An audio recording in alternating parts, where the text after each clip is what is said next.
lovely time I'm having in Utah. Let's see if there's anything on my slow-mo footage of this. Whoa!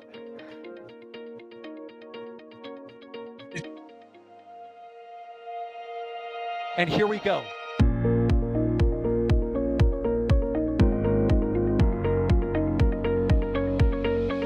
We have liftoff. Propulsion continues to be nominal. R68 chamber pressure looks good. Traveling up. Roger, roll, Atlantis.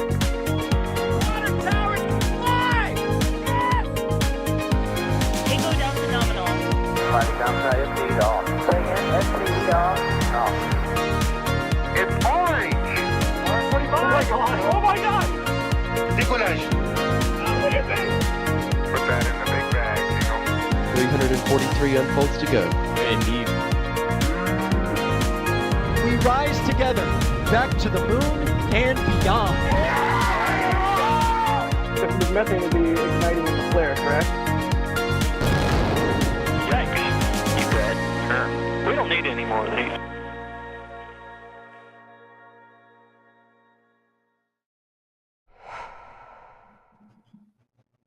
Hello, and welcome to the Flame Trench. We are NASA Spaceflight. We are NSF. Welcome to the show. This is our informal weekly news show, and I'm in a hotel room. Sorry if the background is not that inspiring as usual, but joining me as always, we have an ever competent cohort of co-hosts. Also, we have an awesome guest this week. So let's start off and introduce our guest, Joe Bernard. Solid rocket motor extraordinaire and also cinematographer extraordinaire. Joe, how are you doing? Howdy, Jack. Thank you guys for having me on again. I think I end up showing up whenever someone blows up a rocket motor or, observes a rocket motor. Yeah, one of the two. Also joining us today for today's show, we have EJ. EJ has shaved, and I don't know if I'm comfortable with that. Well, my beard is ablative. That's what happened. And we just went through re-entry and it ablated off. Well, don't worry, it's refurbishable. It'll be fine. It's fine. Is it refurbishable or is it really more just like rebuildable? No, it's refurbishable, like SRB casings. Am I right? Maybe we'll get into that. Also joining us on this week's show is Sawyer as usual. Sawyer, how you doing, buddy? I'm doing all right. I think EJ's face had an observation is the proper way to describe it. Or it transferred from his beard to mine, which is getting a little bit longer. One or the other. So, that is, that's what's going on today, I guess. Good stuff. Well, I guess we should jump right into it and talk about the anomaly. So, shall we? Should we talk about the SRB anomaly that happened? What was it, yesterday? It's all a blur. Let's do it. Yeah. I think it was an observation. Yeah, I wouldn't say. There was anomaly indeed. is a strong word, Jack. We observed it doing something a little funny, which I think is verbatim what they said about one of the previous ones. Maybe that was the Omega one where they had a similar issue. Also, I forgot to mention, one, if you have any questions at NASASpaceflight, we'll see your questions pop up in the panel that we have running in the background. And two, Kevin Michael Reed is producing today's show. There we go. All the housekeeping at the start of the show is good to go. Wait, I thought housekeeping was making the bed behind you in the hotel. No, I put a little do not disturb thing on my door so they won't come in while I'm doing the flame trench with y'all. Well, if they do, just let me know when I can take over things if they start trying to clean your room. All right, noted. Thanks. So, the BOLE DM1, first test of a brand new motor. And I don't know if the people watching are super into Space Twitter. I know that's it can be two separate communities, but Space Twitter was pretty upset about the observation that occurred. And that's part of the reason why I'm super excited that we have Joe on to talk a little bit about what we saw and speak from a sort of a position of knowledge, because you build a lot of solid rocket motors, Joe. If y'all out there don't know, Joe's channel, BPS Space, is amazing, and you should check it out. But I guess I'll just let you take it for a second there, Joe, and explain sort of what you see in this footage, because you could probably explain it much better than I could. Sure. I appreciate the kind words. I just want to make one small correction. Position of knowledge is a generous statement. I have some limited knowledge. I haven't built anything nearly this big, but I do work with a lot of solid rocket motors, and what we're looking at here is a classic case of fire where you don't want it. That's just a real classic. The BOLE. Yeah, somebody on our YouTube said the keep inses didn't work to keep out the goes outos or something. I was like, that's amazing. I love it. Yeah, I mean, if I were building this, I simply wouldn't have done it. I simply wouldn't have let it do this. That would be my take. I just wouldn't have done it this way. Right. But no, all jokes aside, I mean, one of the things that makes this challenging that I think everyone's probably aware of, but they have a vectorable nozzle at the base of this thing. Is this, it's not the same setup, but it's similar to the shuttle SRBs or the SLS booster SRBs, which is what these are supposed to be. And I think the mechanism changed. I'm not completely all up to date on this. Jack, it sounds like you got a tour and may have some further clarification on this. But one of the things that made the shuttle SRBs really tricky is getting the joint on gimbaling the nozzle to work. So you've got so much flow and so much heat and so much pressure, and you have to point 4 million pounds of thrust in a slightly different direction. And so not only do you need big actuators, but you have to keep the pressure inside. So how do you have a pressure vessel that can steer the nozzle? And I think my guess is it failed somewhere at that joint. Those are really hard joints to get right, and I think they're probably really hard to simulate too, because solids create a lot of slag. Their exhaust is really heavy. One of the reasons you don't see much more conical or bell nozzles, I think we talked about this with Vulcan's flight that had the nozzle anomaly. One of the reasons you don't see parabolic nozzles, more curved nozzles, is the exhaust is so heavy, so it strips away stuff a lot harder than a liquid motor's exhaust would.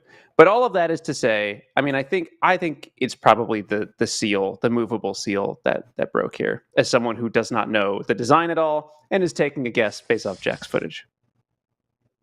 Yeah. So again, everybody's saying this is an old design or why is it failing?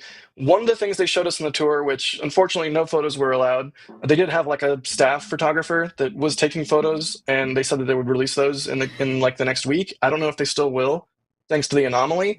But one of the first things they showed our tour group was that joint that is flexible that allows the nozzle to gimbal. And I could describe it as, I tried to even Google for an image of this on how it works on the shuttle version and the SLS version of this booster. It's kind of ungoogleable, or I'm just really bad at Google. But I would describe it as a many-layered sandwich of material, an insulated material and a structural material. On the RSRMs, the shuttle boosters, and on SLS, that structural material is steel. On the BOLE nozzle, it's carbon composite. So it's like a sandwich of all of these layers, and then when they gimbal the nozzle, the sandwich can stretch in the appropriate way. I'm failing at describing this with words, but when they showed it to us, they had a cool little thing on the wall, a framed little cross section, and the dude wiggled a little stick, and it showed how this weird sandwich structure could flex in the way that it gave them whatever it is, 8 degrees of nozzle gimbaling. So yeah, it totally could have been something because they were using a carbon composite and because this motor overperformed and gave them more thrust than they expected, maybe that piece of the thing didn't hold up to that extra thrust. Pure speculation on my part, but that is, I think, around the area where the failure occurred. So as we armchair analyze things, that's what I can come up with. If we have the ability to toss some images, I tossed a few links in the stream guest commsnet, not to get too inside baseball, but if we have the ability to show, there's a couple links in there. But yeah, that joint is so complicated because there's a ton of mass moving around. We call that mass flux, and it makes you sound really cool to say mass flux. It does. But yeah, there's a ton of mass flux in that area. It's the fastest the gases are going. I think sealing that is really hard, and especially if they're trying a new design. I honestly, Jack, I also kind of thought this was like, well, it's a shuttle SRB with a composite case. How hard could it be? Unironically, how hard could it be? But if that joint is new, what we're probably looking at is some version of the second, the left middle image right here where it says flexible laminated bearing. Exactly that. Yes. That's a super simplified version of what's going on. And there's another image in there that's a little bit more detailed for the shuttle SRMs. But yeah, getting that thing to hold over 1,000 PSI or whatever they're running them at can't be easy. Yeah, I honestly also thought it was sort of just the same as a shuttle or SLS, solid rocket motor. And yes, I went on a tour and Northrop Grumman gave us access. So I have gotten information from them, and I have a bias in that I thought the tour was cool. And the information that I have is from them. So, of course, it's going to be what they want people to hear. So all that taken with a grain of salt, everything I saw on the tour really reinforced to me that, wow, okay, this is a very different rocket. And perhaps Northrop has underplayed their hand in a way by trying to be like, no, it's the same thing. Don't worry about it. It's exactly the same. We'll just swap it in. It's trivial. But no. Let's back up a second and realize this is kind of a completely different rocket in a lot of ways. Yeah. Not to confuse the producer here, could we go back to that previous image for a second? So I think this is the shuttle SRM as a cross section. It's the crunchiest scan of an image ever. So forgive the blurriness, but yeah. So it says RSRM aft segment on the bottom left there. So this is the space shuttle. And that flexible bearing you can see up there, it could be the bearing failing. It could also just be right above where it says RSRM aft segment. There's sort of a section that curves upward. This is going to be the inside of the pressure vessel and where a lot of liner material needs to be. And again, there's so much gas that's moving super fast through there. I could imagine this also burning through if they haven't, if they have some behavior that again, I don't want to use too many big words, but if the flow is really fast in that area, it could be stripping away liner faster than they want. And if it's a different geometry than inside the space shuttle, it's just really hard to simulate this stuff accurately. Because the other thing is you've got a bunch of phase change behavior. So all of the fuel starts out as a solid. That's why we call it solid rocket motor. But at some point, it turns into a gas. And in between, it's really messy because some stuff is still a solid particle. There's aluminum in there that's forming these little droplets, and then those droplets are burning. It's very difficult to simulate this stuff. I made a dumb joke about it on Twitter, and I got mad with everyone else. But it is a really hard problem. Yeah, I mean, it's unfortunate that it happened, but I wish we could be more affording of grace to companies when they try new things. I feel like the reaction to this test on the negative side that we saw yesterday is part of the reason for the rampant conservatism that leads us to low Earth orbit for 30 years. And I wish more people would give companies that affordance. But so it goes. Also, another difference that I just remembered. You mentioned liner. The insulated material that lines the composite case, instead of being laid up by hand, is going to be an automated layup procedure. Oh, nice. In addition, there are changes to that material and how it's applied. So it could have been something related to exactly what you were saying, where they had more thrust, they had more burn in a specific area where the liner didn't remain happy. Did they say what material it was? I bet it's EPDM if they did or didn't. I'm sure they did, but it was literally no photos, no audio recording. They allowed us with notebooks and pens, and I didn't take a notebook or pen because I'm an idiot. Old school. Philip Sloss or Justin Davenport, who were also with me for NSF, might have written that fact down. The one thing that I committed to memory is this case is, I think, T300 carbon fiber, and they're switching on the next one to T1100. I tried really hard to remember those numbers. I don't know why, but there you go. Well, I mean, in the Uh, case's credit, the case seemed to work great. Actually, I'll add another thing I could see going wrong. So carbon fiber, everyone thinks of carbon fiber as this really strong material, and it is. So when they say it's T300 or T1100 or whatever, like we call it the toe. That's the individual lines that they're wrapping around.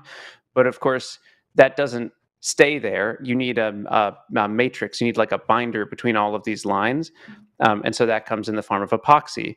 One of the things that happens with a lot of epoxies is they'll fail under high temperature. This happens out at Friends of Amateur Rocketry, where I launch rockets a bunch.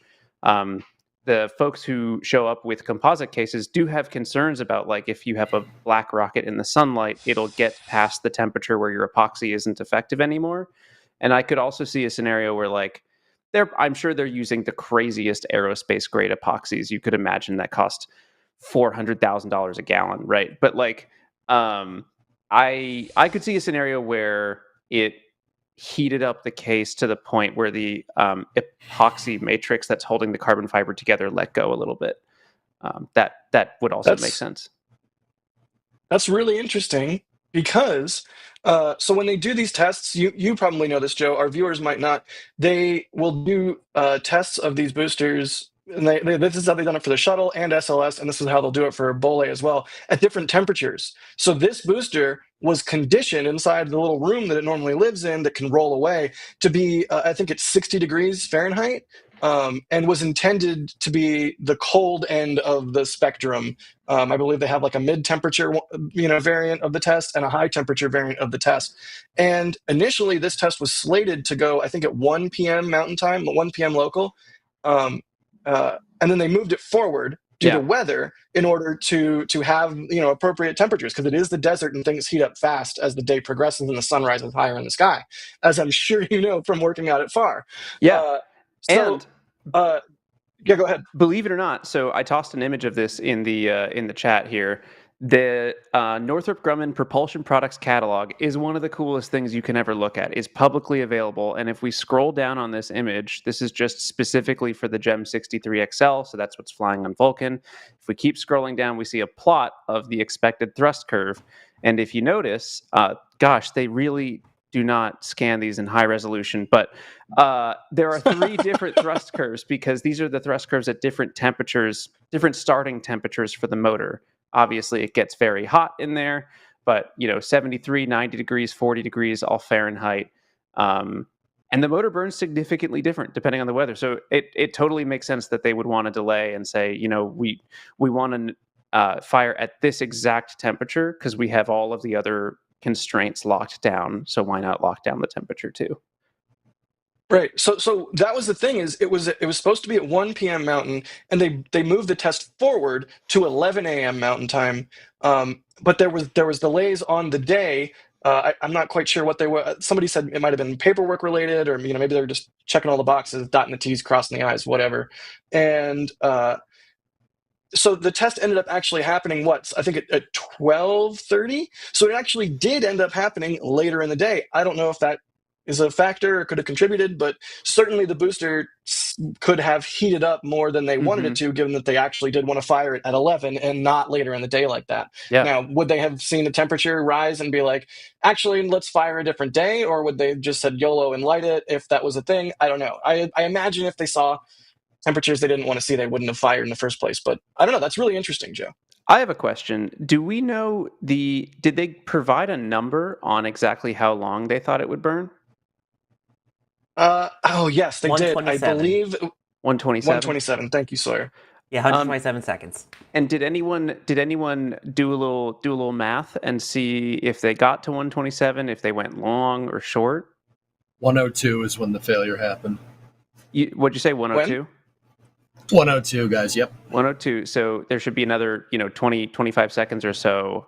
Do we know if it burns for another 25 seconds? Because the other thing is, I'm trying to figure out if they lost pieces of the throat, it'll burn longer, and that would tell us how bad some of the damage is. Whether it's if they lose the throat, the whole thing's going to slow down. But I did not actually look, so I'm just guessing. Sawyer, do we have any viewer questions? You want to take it for a second? I will actually go and look at my footage. Yeah, we got the footage there on screen. Once it happens, we got to see if we can start a timer and see if we get Or we to could the do full that. 127. Yep, so there's the start of it. There's the main observation. And start the clock. If someone has an actual stopwatch going. I'm looking at the clock. It's been 5 seconds-ish. There's Still 10. going. Still going. There's 15 now. They haven't commanded the Still looks like a rocket. 20. insertion part yet. Waiting for the 25. swing arm. 27. It's Oh. pretty So hard to everything- tell, but that looks longer. Well, once they It's command, that's tricky right 'cause- there as they command the carbon dioxide stuff. Got it. It's And tricky that's because they continue to burn for a little while after thrust termination or whatever. Like Mhm. it's Yeah, solids are like one thing that you can look for if you ever want to know if someone's good or bad at solid motors. I mean, it's harder when they get bigger, but look for a really clean shutdown. That's like the way to get your highest ISP is like shut off fast. Because as soon as you start burning at lower pressures, you're wasting fuel. But it's really hard with big ones like this. Yeah. man. What a sight. But yes, as you pointed out, we do have questions. Let's see. Trying to get around the whole new username thing. It may take a second. Adrian asking, why can't they use the same type of nozzle vectoring that they use for liquid engines on solid rocket motors? You'd have to move the entire SRB. The whole SRB would have to be on a giant pendulum. Because how a liquid motor works is the whole motor actually moves. The turbine machinery, combustion chamber, everything moves. But the problem is the SRB is like 20 stories tall. It's that one's pretty big. It's guys, it's about as, I don't know, what is that? That 5 segment's almost as big as a Falcon 9 first stage, and it's way more mass intense. There's a lot more things inside of it that are kind of heavy. I mean, I know it's mass, right? So you'd have to like turn the entire SRB. With that being said, like there are strap-on SRBs that do have movable nozzles, and this one definitely does too. But yeah, if you wanted to gimbal it like a liquid engine, you'd have to move the entire SRB. The whole thing would have to move. It would look like the robot from Interstellar. You know what I mean? Like,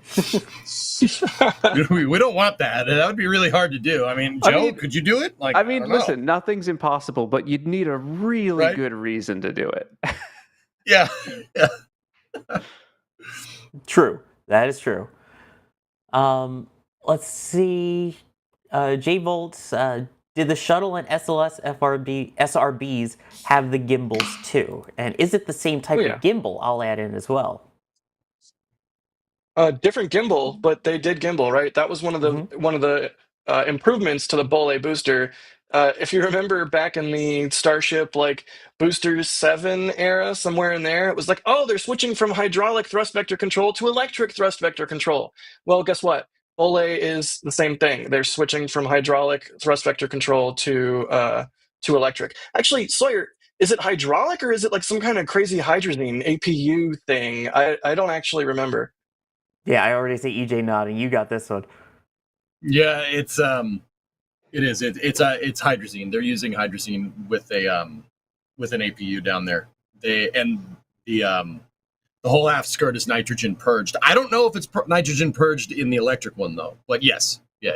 Yeah, so just in general, I mean, I know we all love going down to the local pub and grabbing a nice cool glass of hydrazine, but I think it's probably a good thing to eliminate its use. That's a good improvement. It's a solid improvement. And I think it is worth taking a second to kind of just talk about the fact that this is for SLS Block 2. We still have SLS Block 1B in the interim following the current iteration of SLS. So is worth trying to kind of point out what would the differences be. They're not really making any major changes to the solids for the Block 1B, right? This is all for Block 2, which is Artemis 9 and beyond. Yeah, correct. It's basically they'll fly out the remaining steel casings and sets that they have, and then Artemis 9 and beyond, they will switch over to BOLE if they even get that far. Like, I know a lot of people are like, "Will this even fly? What's the point?" Jack, etc. And it's like, ye of do you little not? faith. Go ahead. You have little faith. SLX for the next 100 years, baby. I think, keep it up. Let's run it back like 30 times. SLS for 100 years, SLS forever, Rick and Morty SLS. I've spent Yeah, long enough hating on SLS. Maybe I should just embrace it. There you go. I mean, one could make the argument that it's a very sustainable program. Just saying. I mean, it's definitely sustained itself so far quite a long time. Right? It's been around for years. Let's see. Along those lines, a different Jack was asking, does SLS even need thrust vector control on the boosters? I don't think people realize just how much work those SRBs put in to the stack. I mean, the RS-25s, don't get me wrong, they're fantastic engines, but it's the SRBs that does really most of the heavy lifting, right? Mm-hmm. Joe, you want to take this it's a majority of the control authority of the vehicle at liftoff, if I'm not mistaken. I could be wrong about that. I do want to just chime in really quickly here. What you are seeing is a 28-minute long video that I shot today at the Rocket Garden at Northrop Grumman's Promontory facility. It's a public rocket garden. If you're ever in Promontory or in the area, you can go walk around this place too. But if you can't, I walked around the whole thing and recorded it and like read the plaques and showed all the different motors in the Rocket Garden. So if you want that, it's going to be up for members in a little bit if it's not already. But that's a video I shot for members. Thank you, members. We appreciate you. And if you like that video, we're glad. It's not like I didn't like have a gimbal and do a whole fancy thing. But if you want to walk around the Rocket Garden in Promontory with me, there's a 28-minute video for you there. Jack, lo-fi beats around a rocket garden. Nice. It's a really cool place. It's honestly like worth the visit. And unlike some other rocket gardens, which are no longer accessible, this one you can just park right next to and walk right up to and walk right around. And the shuttle SRB that they have there, EJ, you were saying it's big. Like, and again, the SLS boosters are one more segment bigger, but it's a great way to get a sense of scale for how giant these things are. It makes a great echoey noise when you bang on it. Mm-hmm. How do you know that, Sawyer? I don't know. Not like there was a video recorded of Jack doing that at all. No, you wouldn't do that though. You guys are professionals. You wouldn't do that. I would never touch exhibits in a no. No, I'm totally not going to make that into a short now. We were talking about control authority on SLS. Right. Does anyone have some numbers on how much thrust 4 RS-25s put out? So let's assume, I think peak thrust for this solid was 4 million pound force, technically. But, assume it's like 3.5 or 3 nominal, because they do like a peak or whatever. But I don't know how much the RS-25s make. So if you have 4 of those, we can just sort of game it out. I know it, but it's in kilonewtons. It's 2,400 kilonewtons at 452 seconds specific impulse. I'd have to translate that back. 2,400 kilonewtons. What even is a kilonewton? Yeah. What is a kilonewton? Okay, so that's about a 500,000 pound force, and that's per RS-25, or that's all together? Yeah, that's per. Yep. Okay, so RS-25s are doing a little over like 2 million pound force in thrust, and then the boosters, if there are 2 of them, are doing at, I would say, minimum 6 million. So they are doing a lot of lifting, and that means they're also probably doing a lot of control. So yeah, I think the TVC on the SRBs is probably necessary. I mean, Joe, you want to hear something crazy? Not only do these SRBs have thrust vector control, the big ones on SLS and the shuttle, it's 8 degrees. That's 8 degrees of vector, beefy. which is that's nutty. Yeah. That's a lot of turn. Yeah, that's beefy. It's really tough to take a jet of fire and make it go that way and that way. This stuff is so huge. It's really hard to remember just how big these things are. I looked at you can find out how big the separation motors are on these SRBs. I think I was looking at it specifically for shuttle, but the stuff that I build is huge. I'm making stuff with like 100+ pounds of propellant in it. These are enormous motors, and it's like half of a separation motor, of which there are many for these like solids. It's crazy. I don't think it's easy to convey the scale of this stuff. There were SEP motors in the Rocket Garden in that walk around video. Yeah. So if you want to get a sense of scale for those, you can check it out. It turns out, I hate to keep plugging it, but like SEP shameless motors. plug. It's a good. If you stack 2 SEP motors, you can go to space. Yeah, baby, let's go. Let's go. Oh yeah, someone was asking, theoretically, could this SRB become an SSTO? There you go. Probably. Yes. Right? I mean, Yeah, on its own. absolutely. By itself, I'd be worried about the nose cone melting at that point. That thing would go up like a sprint missile. Just bye-bye. Yeah, that's all right. Could you imagine a rocket that's just a carbon composite solid that flies only on that and sometimes successfully makes it to space? Sorry, Issa. Yeah, I was going to say, could you imagine how ugly it would be if they made a rocket just out of a shuttle SRB and then like put a crew capsule on top and like Stop. a dummy? It would be so ugly. Oh, you know? God. Who Stop, would do that's that? Mean. That's mean. Stop it. That's so mean. That's a Ares stupid one is rocket. beautiful. It's beautiful. Can I- There's dozens can I of meet us you guys that in like the- it, okay? Dozens. Okay. Or SRBX. I like- Oh no. SRBX is not. amazing. Please. No. Can we all agree on Omega? That would be pretty. We should just do that. That's cool. Omega. Just take these. Yeah. Oh All my I can God. hear is It's Scott worth- Manley saying Omega. Omega. Which, I mean, I'm glad I'm not technically, the only this... one who has Scott's voice in their head at random times, just like living rent free. Yep. I do want to say as we bring up Omega, yes, similar rocket, also different. One of the things they said on the tour was that Omega and BOLE kind of started off with similar heritage, but then diverged rapidly, quote, more than they would have liked. Maybe I shouldn't have said quote. Either way, they're different. And I know there was a lot of people who were like, oh, they mature technology and this should be a solved problem. They've been building these since the 70s. Maybe I've had too much Kool-Aid. Completely different. Not a lot. I mean, I'm sure there's some heritage there, but not the same thing. You know what else is a mature technology is COPVs, and we blow those things up all the time, allegedly, right? Like, man, this is the other thing is I'm going to try not to go on a rant about SLS, but like if you're not do it. No, okay. If you're not flying stuff really often or you're not like testing things really often, it gets really hard to maintain the skill of your workforce that's building the rocket. And so like, yeah, we've been building COPVs for a while. We've been building solid rockets for a while, but you know who builds solid rockets now is completely different people than who were doing it in the 70s, because the people who are in the 70s are retired or they're gone. And so like, if you don't pass down the knowledge, right? Oh, look at this. Mature technology. Anyway, retaining a technical base is super important. I mean, Joe, I think you're right. That's one of the things that's plagued the SLS program. Like and that's not just speculation. That's what we've read from like OIG reports. Mm-hmm. The Office of Investigator said like the EUS. So that's the Block 1B upper stage, the big upper stage that was supposed to fly on SLS like first, but then somebody was like, no, let's put a Delta stage on top. But I digress.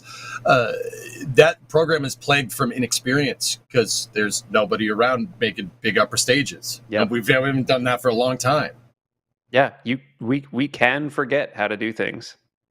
That's not good. That's part of the reason why I said like, SpaceX is having all these failures. No, don't take your foot off the gas. You got to keep going. Don't slow down. Mm-hmm. You could lose that knowledge could go out the door, and that's not good to do with rapid iteration. It's a bad idea.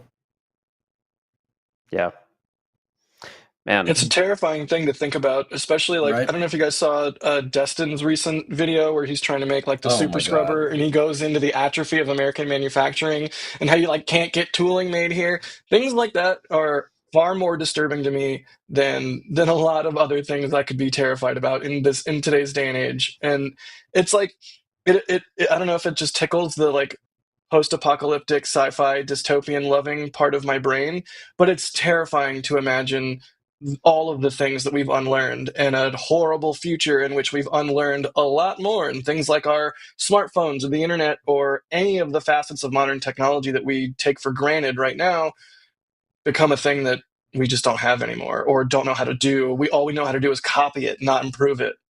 That's frankly terrifying. Yeah. Yeah. I don't want to be the proverbial medieval peasant that looks at the Roman Colosseum, the Flavian Amphitheater, and go, how'd they make that? Nope, don't want to do that. Wow, going old school with that reference, literally. Yeah. Hey, we can do the Roman Colosseum thing because the SRBs are the size they are because Roman whatever. That's a whole thing, right? Is that even true? I don't know if that's true. I don't know. All I know is Roman Alex wanted you to talk about comparing the test to a Roman candle. It's kind of like that. It's just bigger, right? Yeah. Can't turn it off midway through, right? You can turn it off. You just have to be comfortable also disassembling it. You can totally turn an SRB off. You just don't want to destroy your test stand like some other companies. Yeah, you just have to make some compromises about how you do it. Right. So not reusable then, Joe? I always kind of thought it was funny that they said the SRBs for the shuttle were reusable. I mean, I wasn't there making it happen, but like making a steel tube isn't that hard. I don't know. Maybe I'm underestimating it, but tube. That was one of the things they showed us on the tour yesterday, like the facility where they would bring the casings in, sort of wash them, sandblast them, clean them out, and then inspect them to make sure that they were no dings, dents, or what have you, and then reline them, restack them, etc. It's yeah. I have to reusable imagine it wasn't a crazy cost saving, if at all. Well, Joe, it's funny. It's funny you bring that up because so. The SRBs were reused, but they weren't reused because reusing SRBs makes sense. There was another thing at play there. So think about Falcon 9 for a second. Falcon 9 reuses the fairings, right? Mm-hmm. Fairings they're not expensive to make, right? They're not expensive to make. So why the heck does why did SpaceX bother, having these things like parafoil down and going and fishing them out and bringing them back? If it's an inconsequential cost compared to like a first stage. Yeah, it's what, so $6 million? I mean, you got $6 million to spend, right? It's nothing. Whatever. Yeah, no, dude, I got let me go get that. It's you in guys my have like 1 million YouTube account. subscribers, so I think that means you're good. Yeah. We'll email you the details. Yeah. Anyway, no. So it's not a big cost compared to the rest of the entire vehicle. But the reason why SpaceX reuses their fairings is because they can't make them fast enough. Oh. Can't make them fast enough. Okay. So think about it for a second with SRBs. SRBs aren't hard to make, but if the shuttle was supposed to support a flight rate flying once a week, so that's 52 times a year. Yeah. Now, having all those casings makes a lot of sense because, Joe, it takes time to cast the propellant. Yeah. You have to let it sit there. You have to let it cure. It's a long lead right there. So you need a lot of them. You need to keep the supply line going. You need a wide bandwidth of casing. So reusing them makes sense in that regard. That's what the shuttle was trying to do. I mean, they never did it, but that's what they're trying to do. I had never connected those dots, but that totally makes sense. Mm-hmm. Yeah, because the shuttle had pretty high aspirations for flight rate. So yeah, at some point it's like, I don't know that we would have enough steel to do it, or at least not like open up a completely new supply chain situation or whatever. That makes sense. Yep. Yeah, so when people complain, why aren't they reusing them still for SLS? Well, there's the factor of A, they're not going to need as many of them, and B, they weren't that reusable. And I think that's the important thing to point out. As you were mentioning, the casings are the reusable part. The interior basically has to be blasted clean every single time. And as you pointed out, it's inspected for dents, dings, any fractures, anything that could cause issues. But then they had to reapply every single piece of the interior. So all you were doing was reusing the steel tubes, basically. Mm-hmm. Yeah. Actually, it's funny you guys mentioned the casings because I was looking at that BOLE booster, right?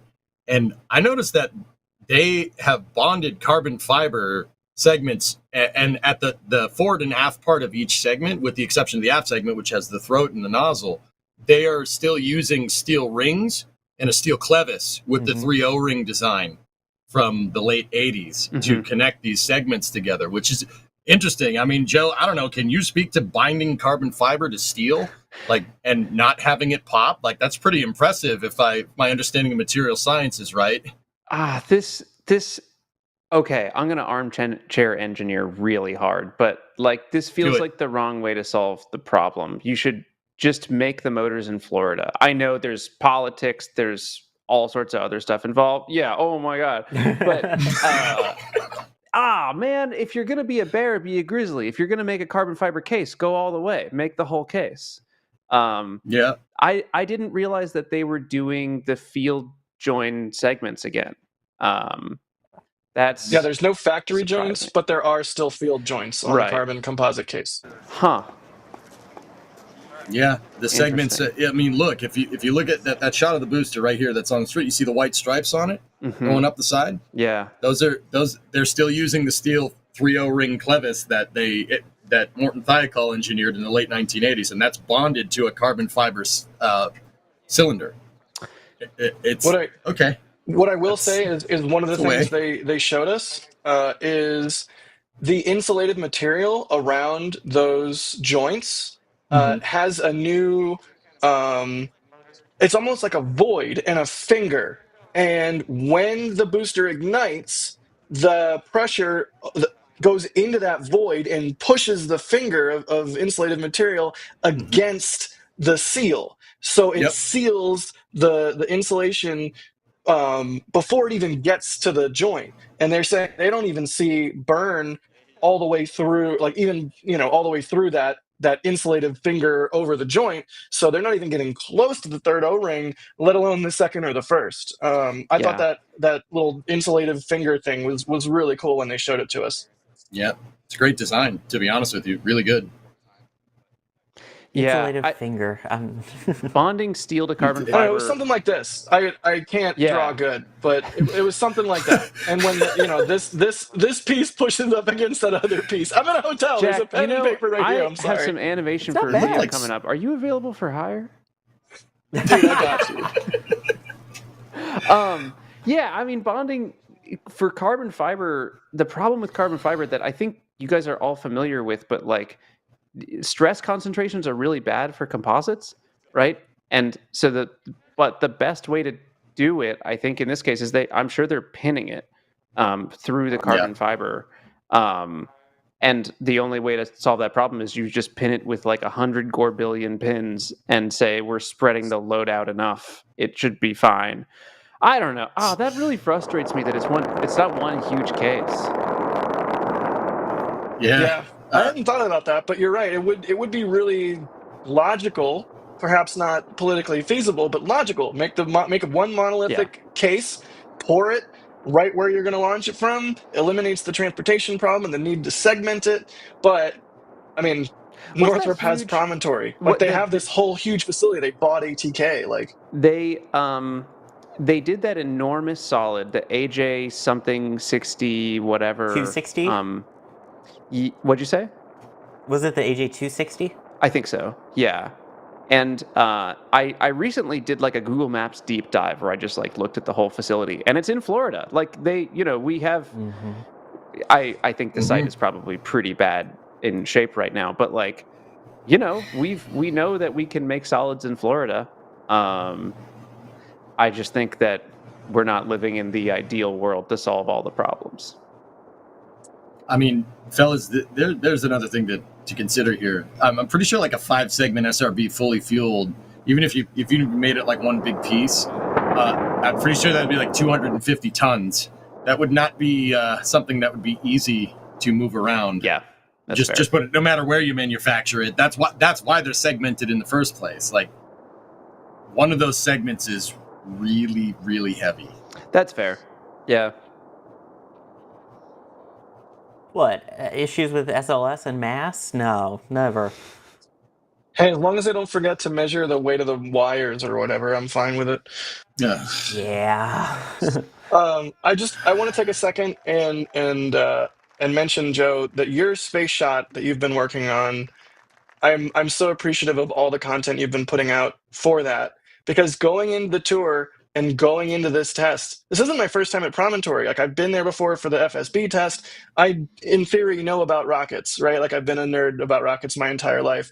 But step by step, going through the process of you know, modeling everything and testing everything and building your motor for your space shot I felt so much better prepared. Like yesterday when they showed us the casting pits, they're like, and here's the vacuum belt because we do everything under vacuum. And I'm like, aha, I remember that from when Joe was mixing propellant. Like it's really cool, man. Thank you. I'm glad to hear that, dude. Were you like that Leo DiCaprio meme where he's on the chair and he's like, up, and he like points at it and he's like, I know what that is.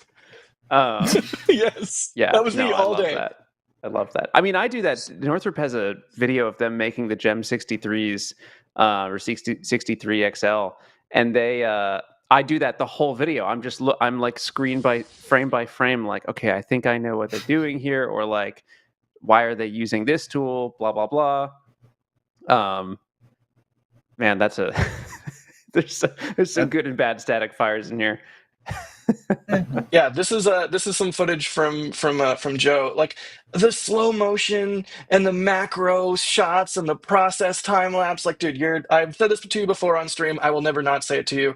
Your cinematography work is fantastic, and Thanks, as man. someone who does a similar but very less good thing, I cannot stress enough that like you put so much work into the rockets. You clearly put an equal, if not more, potentially amount of work into the content around the rockets as well, and it's really great. If you out there in viewerland have not seen Joe's channel or have not watched any of his videos, boy howdy, you really need to, and you will learn so much about solid motors. This is the thing, man. I don't want to get on my soapbox too hard, but like we can forget things, right? Like we definitely can forget things. We can forget how to build stuff. And so I want to like point a camera at everything I do because I forget stuff too. The number of times that I've done a project and forgotten how it works, I can go back and be like, how did we do this before? And it's just free documentation. So yeah, I'm glad to hear that. It's free. Yeah, absolutely. It's free real estate. Go ahead. It's free. No, what were you going to say? Go ahead, Sawyer. I was going to say, I don't know how much time we have with you, Joe. I don't want to take up too much, but just wondering how much time we have for questions with you. I got about 5-10 more minutes. Okay. Then let's take a couple more viewer questions while we have them. Here's one from Tim who's asking, question for Joe. Is this like the time the Vulcan rocket innovated mid-flight? I mean, I know we don't know any causation yet, but any similarities that you can tell? First of all, I do want to say ULA put out a video on their channel about the GEM 63XL, like recovering it and trying to investigate what happened. And I thought that was really good for transparency. That was pretty surprising, just to give props where it's a fantastic video. Yeah, they showed really them fantastic video. pulling it out of the ocean. It's awesome. I don't know if this is the same as the one on Vulcan. I get the sense that it's not. It sounds like BOLE. I can't. It sounds wrong. I've been pronouncing it BOLE. But I feel like this bigger motor just has so many different aspects to it, especially the thrust vector control stuff, that my guess is it's... Oh, I have a great comparison I can draw. What is it? Flight 7 and Flight 8, the Starship explodes around the same point, and everyone thinks, it's got to be Pogo a second time, and it's not. It's like a completely different failure mode. And I bet this is similar. Like you can have things that explode in similar ways outwardly, but it's caused by a different thing. And I bet that's the case. I bet it's not the same. But it's funny that it looks the same. It really does. Does Northrop have a nozzle problem? Is that something? Is that a thing? I think given that it's Omega and GEM 63 and BOLE, I feel like they have a nozzle problem. But I don't think these are the same failure.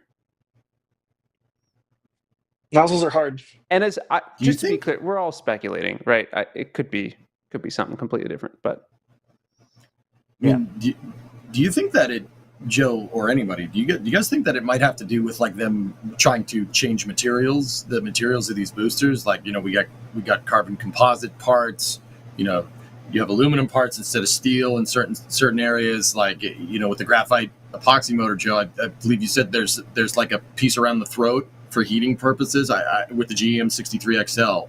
I forget exactly what it is. Do you think it's because they're trying to mess with like materials that we have previously used, like on SRBs? Yeah. And if they are, they're in uncharted territory, right? Like, yeah. Guess what? There's no old dude that's retired that you can go like, hey, what am I going to do with a carbon composite casing with a 5-segment SRB? And it'd be like, well, back in my day, that doesn't exist, right? Like, yeah, and we weren't actually doing these big. I mean, we weren't doing nearly as many composites back in like decades ago. One thing that I assume you all watched the post-test conference that they did. Just a quick little post-test interview, and predictably they have shareholders, so they're not going to be like, yeah, it exploded. They were like, what a great test, an amazing success today for Northrop Grumman. But they did say, they were like, we pushed pretty hard on some of the margins just to see where we could save mass or simplify things. So I'm sure there's a ton of stuff that's different in here. And they said whether they knew it exploded or not, I bet they did, but they did say, like, we pushed pretty hard on the margins, so if we find something that didn't work as well as we thought, that wouldn't be surprising. They aren't testing a motor that's fired 1,000 times. I don't want to get on my soapbox too hard here, but I really do feel like the biggest problem yesterday wasn't the anomaly necessarily. To me, it was messaging. I think there's issues with messaging in terms of, is this a brand new rocket or not, or is it just a boring swap in replacement for the shuttle? I think maybe they went too hard on the latter to their detriment. Of course, I'm biased as a news media person and content creator. Well, and also messaging in terms of, hey, we're pushing the margins. Like, why not say that before the test? Like, hey, we're pushing the margins. We might see some funky stuff. Be excited. Like, that's the right way to message that. Yeah, that's what makes all debut rocket flights exciting, right? When you're like, when the company itself is like, if it doesn't kill all of our infrastructure, it's a huge success. And I don't think this did. Right. And it's still early. That's the other thing to point out. We're talking Artemis 9. Yes! No. Yes! No! Mm-mm. Darn it, Come of all to the the dark things I've said side. on air, that's one of the worst ones. Come to the dark side, Sawyer. We're talking Artemis 9, which at this rate probably won't be until the 2030s. So they have time to fix it at least, and they have at least one more of the DMs scheduled before additional testing after that. What were they, QMs or something? So yeah, Sawyer, that's the other thing. The BOLE project manager, I'm blanking on his name, and I apologize in advance. He said that if something went, he said this after the test. And once again, Jack probably should have said this before, right? Probably would have been a better thing to do. But he said that if something goes funky with this thing, we could be back on the test stand with another qual motor sooner rather than later. Now, we don't know what sooner rather than later means, but that's pretty cool that they can just rebound right back. yeah. Keep making more. They should be doing a test every day. That'd be awesome. That was like one of the things we saw on the factory tour was basically in one of the buildings, in that building where they had the cleaning stations, every single bay was full of a shuttle SRB casing. And they can clean them and prep them, but they can't load prop in them because there's a lifetime to the prop. And so they're like, yeah, it's kind of hard to work in here at times because every bay is full of casings because we have way more capacity than we thought we'd be flying more by now. It's just like, dang, do more tests, fly more, fly SLS more. Like, I feel like I might have drank a little bit too much Kool-Aid. No, but, man, Jack, flight rate's everything. Flight rate is everything. Flight rate and hardware rich, Joe, right? Like, you got to, what are you going to do? The next test, you're going to do the next test in like 6 years because SLS isn't flying for another 10? Like, no. Put another one of these suckers out on the test stand. Do it sooner rather than later. And then have another one teed up after that. Just send it. Yeah. Or SRB casings. Let's go. Yep. Mm-hmm. Here's one from Ethereal Swordsman saying, first, hey, Joe, they should totally use hybrid rocket boosters. You love those, right? Oh, I'm going to be sick. Between this and Ares 1X. Real talk, though, I wish they'd gone with liquid-fueled boosters that use modernized F1 still. I mean, Hmm. what's the point still of going with solids? I mean, we know the answer, and this was going to basically be because thrust and they're crazy capable. But what are your thoughts on if they had switched to liquid instead of not having to rely on shuttle-derived hardware? I have a different answer for why solids, and it's the U.S. thinks a lot about national security and wanting to be able to make lots and lots and lots of missiles. When you see that, we're not going to get political, but you see that in the way that we spend money in the U.S. And that means that like one of the things that tries to get prioritized, and it's like why the shuttle, it's part of why the shuttle used solid boosters, and it's part of why SLS uses solid boosters. Not the whole reason, but the US wants to maintain the ability to build lots of missiles, and those are all solid fuel. As for why not liquid, I mean, in the absence of that, I don't know. I feel like I'm kind of unqualified for that question, but I'm too solids pilled to answer the why not liquid. I do think that's really it's worth mentioning that, Joe.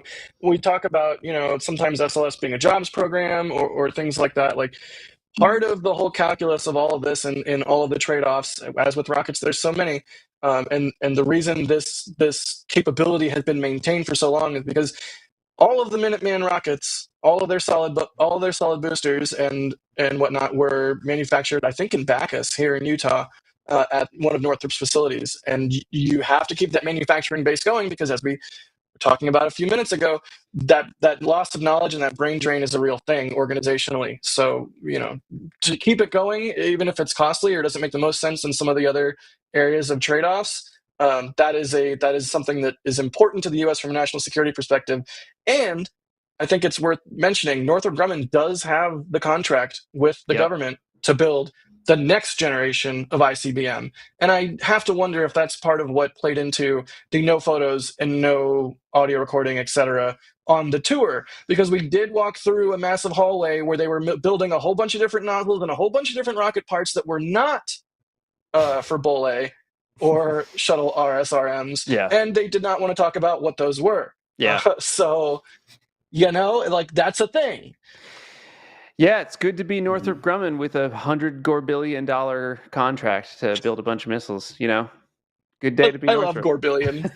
I haven't worked Gorbillion into my vocabulary yet, but every time you say it, it delights me. Well, it's the same thing. You guys know this, right? I'm sure I'm preaching to the choir with all this stuff, but like, why did the space station start happening? That we had the idea for space station freedom, and years passed and whatever. And one of the reasons, not all of them, but one of the reasons was the Soviet Union fell, and the U.S. government was like, we need to make sure that the scientists and engineers do a job that we like instead of a job that we don't like, and that means we should put them to work on a big space station instead of let them go to a different country and build a bunch of defense stuff.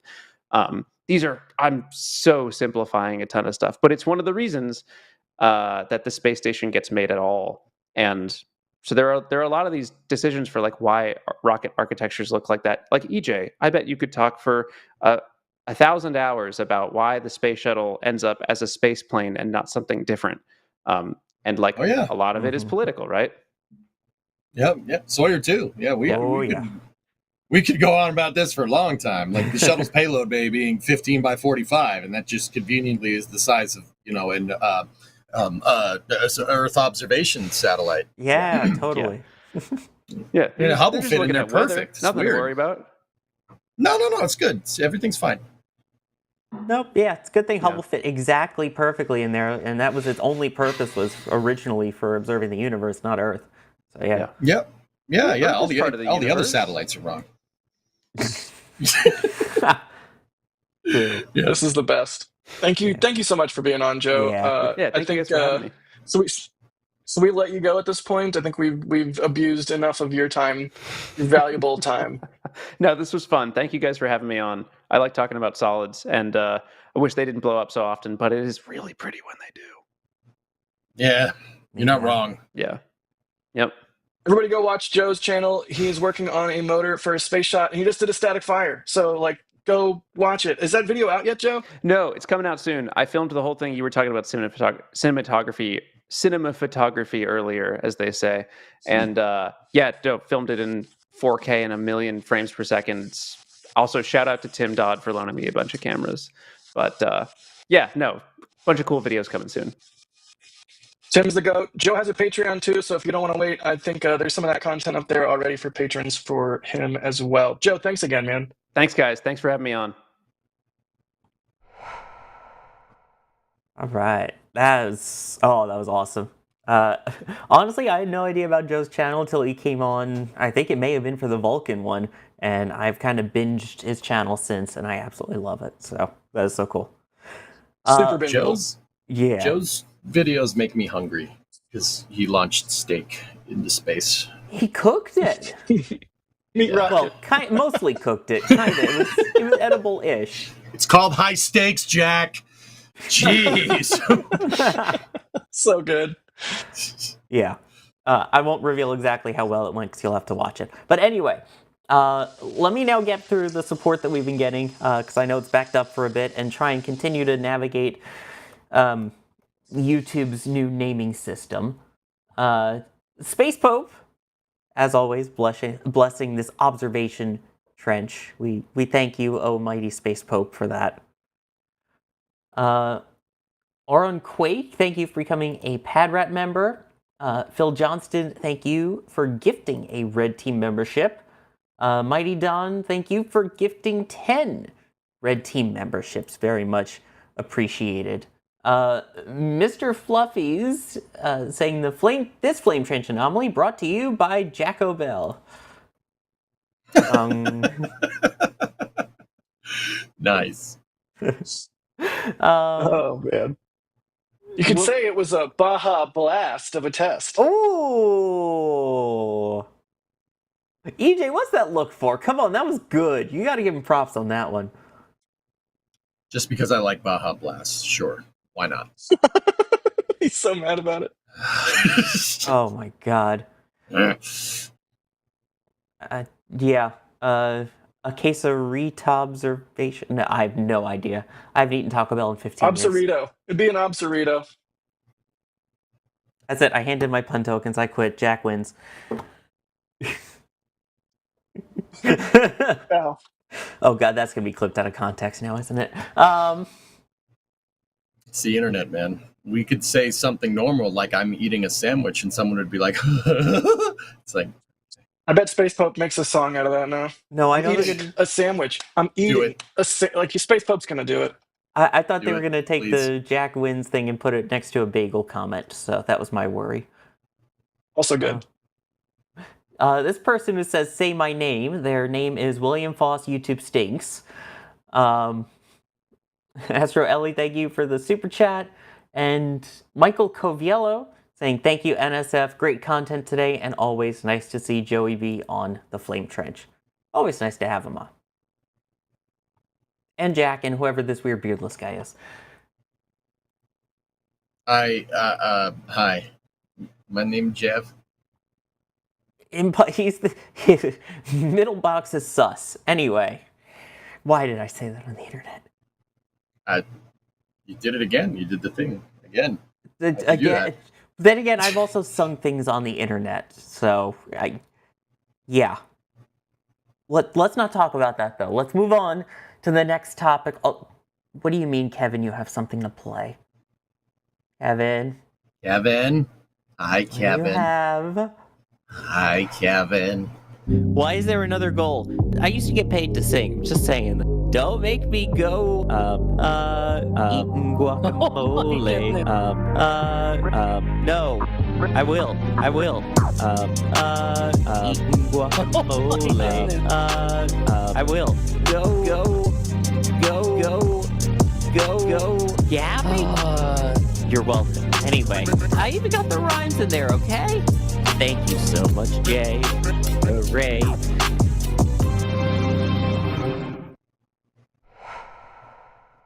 Kind of slaps. You gotta admit, that kind of slaps. It kind of slaps. I don't hate it.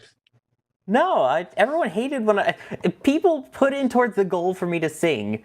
I didn't want to sing. I finally sing, and everyone's like, "Oh God, no! Don't unsing." I'm like, "What do you want? Did you want a beat or something with it?" Well, now, thanks to Space Pope, we have a beat with it too. So, also, I love just Alex's sighs in the background.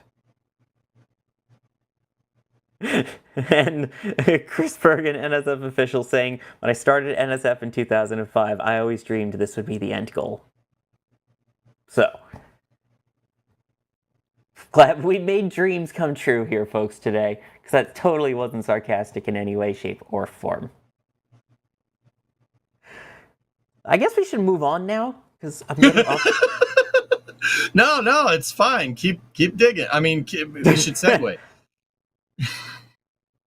Yeah, that wasn't a smooth segue at all of, oh, we don't need to hear me sing. Oh, wait, Kevin, you have something to play? Yeah. Everyone believed that was legit, then I have a bridge to sell you in Brooklyn. Anyway, I'm totally not stalling while I try and find my pronunciation guide once again for our next story. And that... Breaking! Breaking news! This thing is stinking adorable, and this stinking adorable thing is Joy, and that is a baby swan, and that was the 0G indicator for Axiom 4, which just recently launched and docked to the International Space Station.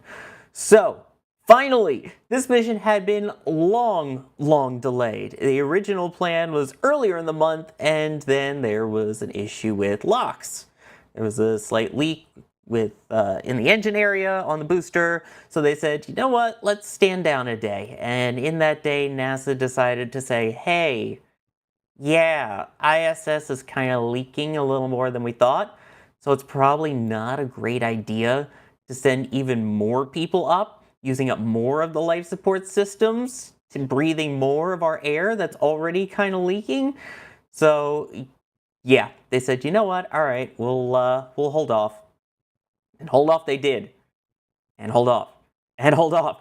Finally, after multiple delays and all of that, we got the launch date that we all deserved, which was this past, what was it, 25th? 2 days ago? I've lost track. It's been a busy week with Kuiper happening also this week. There were 2 double headers this week out of the Cape, but Axiom 4 finally launched the crew of 4, bringing 3 countries to the space station for the first time, and those same 3 countries into space only for the second time ever.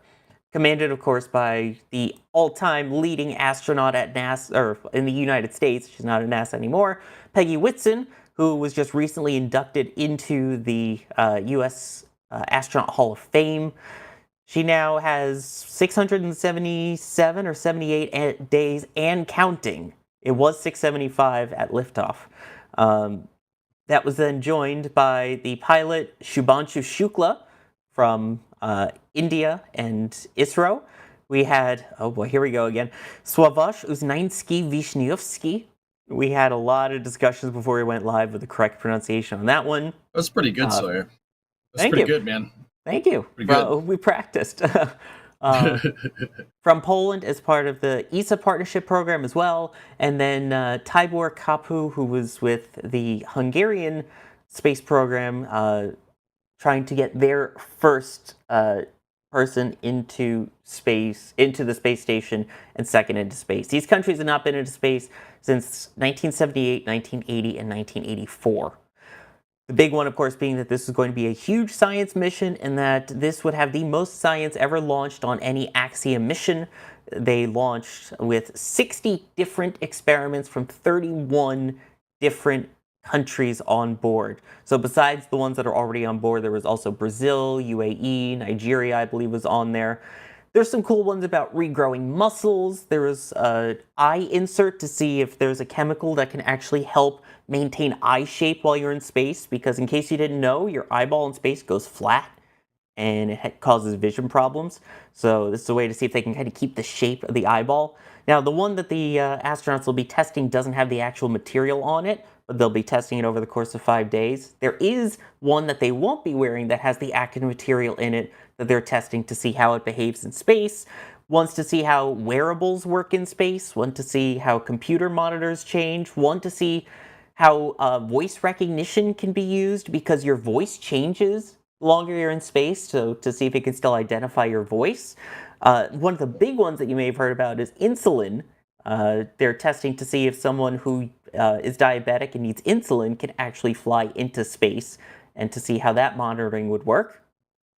There's Julia pointed out really two very cool ones to me while I was at the press site. So Julia, you may not have heard her on stream, but doing awesome work as well.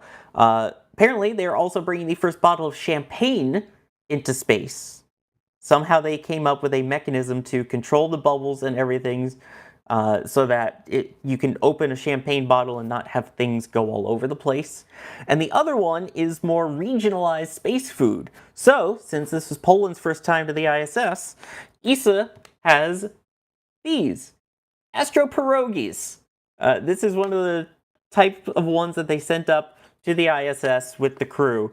It is a freeze-dried dumpling with cabbage and mushrooms, and you can either eat it dry or add 230 mils of hot water, seal and wait for 15 minutes, and then drain the excess, and voila. Oh my god, that sounds so good. I want one.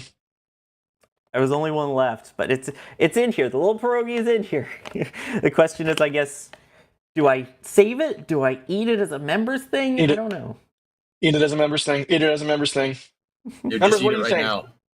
Eat it right now. Just eat it right now. We're hungry. Go.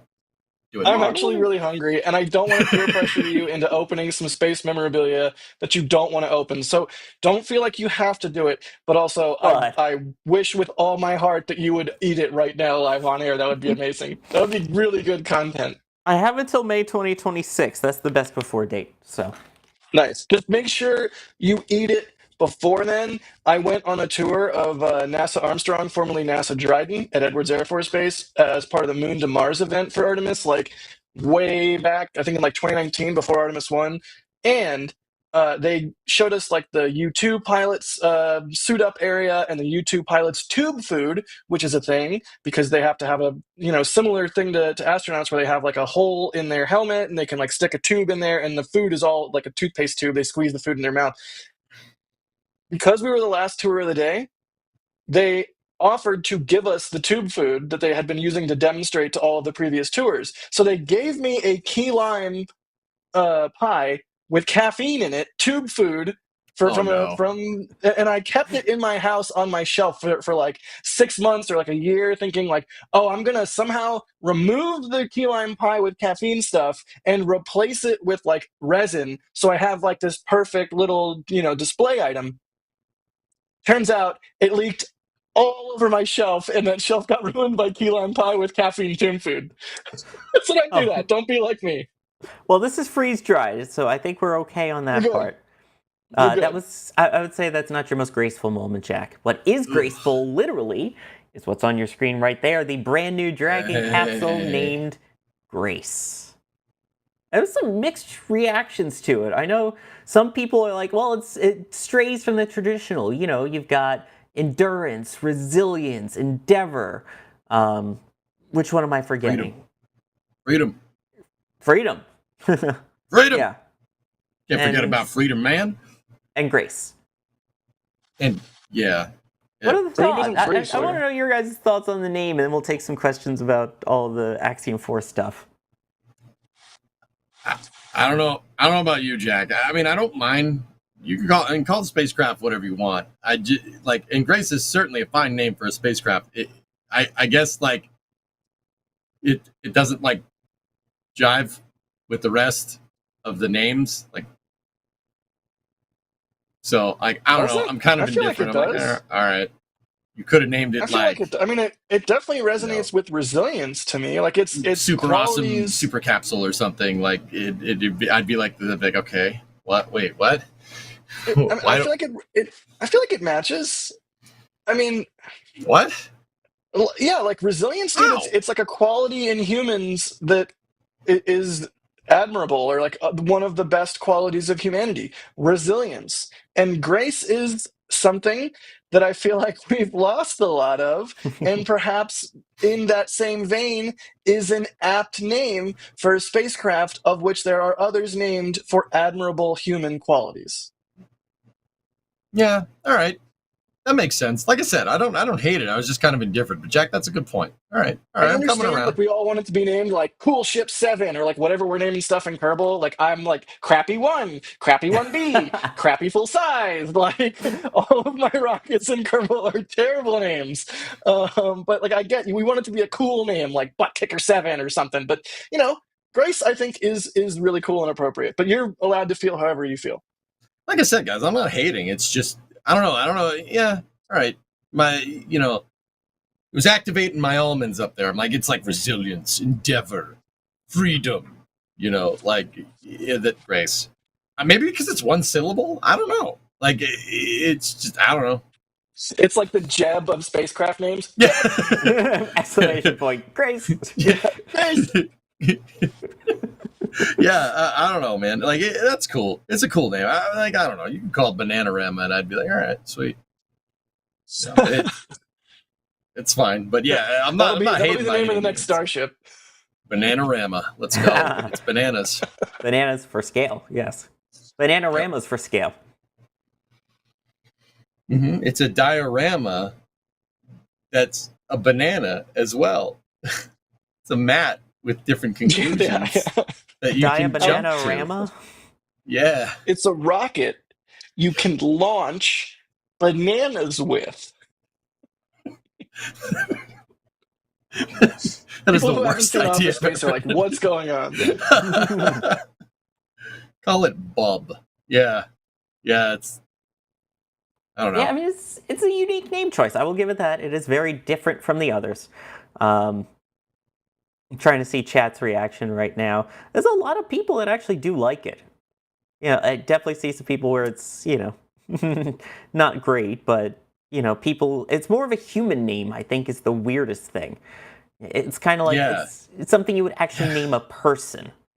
Yeah, it's like, we have Sputnik and Soyuz, and then we have Jeff. It's like, what? What was that last one? But I mean, I guess I was thinking about it like it was a proper name, right? Like it was a proper noun instead of like an adjective, which. Yeah, that's weird. Yeah. Like, it'd be like naming a spacecraft Ted. Like, exactly. no shade to anyone out there named Ted. Good name. Quality name. Ted's a great 3 name. letters gets the job done. But yeah, if you were like, this is Dragon Ted, I'd be like, all right. Yeah, that's how I was looking at it. I'm like, wait, that kind of like, wait, what? Ted's Excellent Adventure to Space. Yeah. Bill and Ted. Let's go. Excellent. It's a great movie. It is. But yeah, I guess I was looking at it like it was a name, and that just, yeah. But what you said makes more sense. That's probably just me, guys. So I'll just be over here. Yeah, because I see that's a lot of the comments. I have an aunt named Grace. I have a daughter whose middle name is Grace. I have a spacecraft whose name is Grace.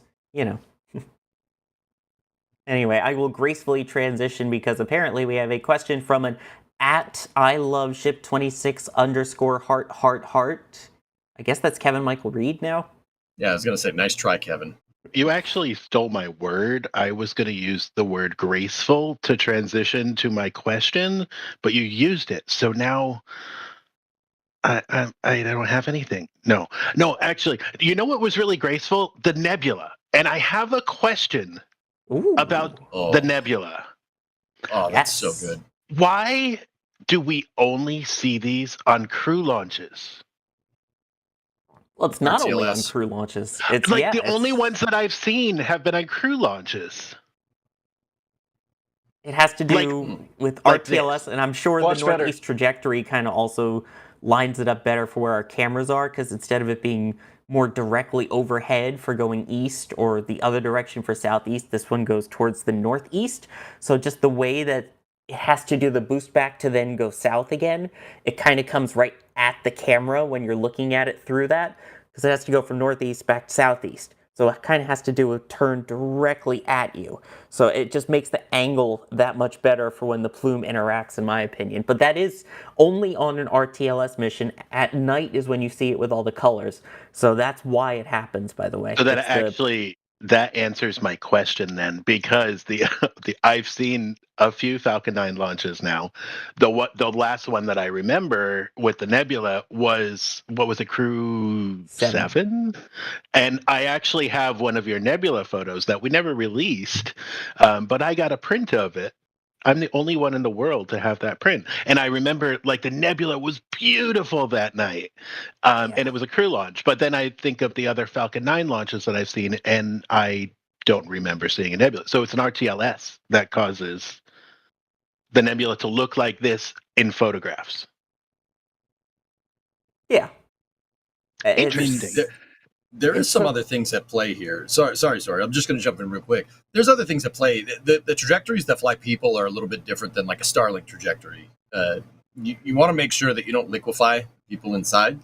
So they fly on a slightly different trajectory, and it might be because the trajectory is more lofted, or something. They're Lofted different. was another mission.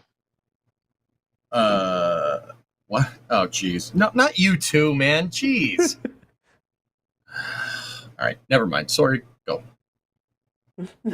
Well, I actually have one more thing to say, because you can get this photograph at shop.NASASpaceflight. No. You're not doing a plug here. No. Okay, because it's Sawyer's. Go. That was really smooth, Kevin. Good job. Sawyer, take over. I don't do much plug. That was thanks. That was the problem with the one from Crew 7, was the fact that it was my first time really doing it. It was kind of shaky, it was a little blurry, and the quality wasn't as great, so we didn't release it. Now that I have a better camera, better lens, better understanding of how this actually works, and a shout out to Max for helping me just confirm my settings before getting it done. Is that a hype train? But yeah. I finally got the shot that I wanted. Auto ISO, 1/100th of a second, f of, I think mine was at 5.4. So for those wondering, the fun techie stuff. But it is so hard to capture on the camera because it is very, very bright in the sky. But to get all the details and the colors and everything, it has to be a slightly longer exposure. Or you have to have the ISO. You shot that at 5.4? Or 5.6, whatever. I forget what it was, but yeah. That's wild, Sawyer. Normally, I would expect you to need much, much faster glass, like 2.8 for something like this. It's a really beautiful shot. It's a really good picture, man. Yeah, it was 1/100th, and I think ISO was only 12.8. So wow, yeah. I mean, good work, dude. And I cannot stress enough that the prints are really beautiful, and they support the photographer. And I would be very happy for you, Sawyer, if you sold a good number of these, because it's a really beautiful shot. Thank you. And focal length was 600 millimeters. Obviously cropped in a bit. Good stuff. Yeah, Kevin, it was beautiful. Kevin, can you show that picture one more time? Does anybody else? Are there any StarCraft players out there? How much crossover do you have? Does that look like a Zerg symbol to anybody else? It does. I thought you were going to say it looks like an Archon, but also, yes, Zerg symbol for sure. De Templari. Dude, I see the Zerg symbol there. That's what I see. Oh, now I want to play StarCraft. Yeah, me too, man. You want a piece of me, boy? In the 5x5. In the pipe. Oh, I did that last time I did that reference, and you shamed me last time. I want to die, DJ. I'm sorry. Sorry, my man. Think it's gonna be okay? One of my friends said it just looked like a skull at the top. You could see like the teeth. Yeah, sometimes from like different angles, it'll look like an eyeball or various things. Like it's like looking at clouds, right? Like beauty is in the eye of the beholder or something. What did Brian just do? Look at the Kevin, put that on the screen. Give him a minute to get the assets. He will when he gets a chance. Oh, there it is. Wow, that was fast. Way to go, Kevin. This is Ryan from says it's Jack. Ryan Caden. It's Jack. I would buy that version why is in it the me? shop. I don't know. Why is it me? That's why it's funny. Is that because of the beard? It's the beard underneath it. That's why. Is your beard on fire, Jack? Or Right now, no, because I use this really nice conditioner with a tea tree oil in it, and I like liberally. Wait, no, yeah, Ryan, I was good to you today. Okay, I got the twist footage that you needed up fast. All right, why are you Ooh, throwing I me under the see it on bus the with side by side, this actually. drawing, man? What are you I, gonna do that for? I can see it with the Also, side by Chris is side coming up now. after It this. does look like you, actually. It really doesn't. Why can we not do the side by side, please? What? Okay. Let me try and get my face the same size. Hang on. Why am I doing this? Dude. Turn it the other way. All right. Let me take a couple questions here. Philly fan in Titusville. Wonder where they're located. Saying, I thought you were just going to replace Jack's box with the smiley face picture. Dang, man. I thought I was just going to come up and that was going to be Jack. Saying, was the sonic boom louder with the Axiom launch? It seemed like it was. This was so weird with the sonic boom. I mean, the air was so thick. It's Florida, summertime, yeah. It was really heavy, but there was something so cool about this one in particular. I have no idea if our microphones caught it because I didn't get a chance to listen back to it. But as the sonic booms happened, normally you'll hear the boom, boom, boom, boom, and then a VAB squeal, for each one. There was no VAB squeal, it sounded like. This one you heard boom, boom, boom, boom, boom, boom, boom, boom, boom. You heard it echo. You heard each of the sonic booms echoing like 3 or 4 So times. I had never That's so heard that cool. before at the press site. Hmm. That was unbelievably cool. So that was a first. So I'm not sure if it was just louder. Something was different with it. To be able to hear, like, what was that? Probably then math. Like 12 sonic booms. That's wild. I wonder if there's like a temperature inversion or something like that. We should ask a friend of the channel, Kent G, the acoustics engineer at BYU, who we've done some work with. I'm always so fascinated by the dynamics of audio from launches and like, why was that particular night so special? Yeah. And again, that's Yes. why you talk about, rocket launch. You think, oh, you go to so many, they get old. No, they're all different. Everyone sounds different, looks slightly different. And there really is an acoustic and a feeling difference with each one. Yeah, you really never know what you're going to get from a rocket launch, including you never know when you're going to see something you don't expect to see. Let's put it that way. I'm trying to be very delicate because we are talking about, of course, a crewed launch. We don't want to ever see anything like that with a crewed launch, but every rocket launch is different, and you could have seen hundreds of them, and you could still be surprised by the sights and sounds from a launch. Exactly. And I mean, if it's an uncrewed launch and Jack is there, we all know what's going to happen anyway, so it's fine. Oh, come on. What do we have? We've got BOLE, Ship 36, Firefly.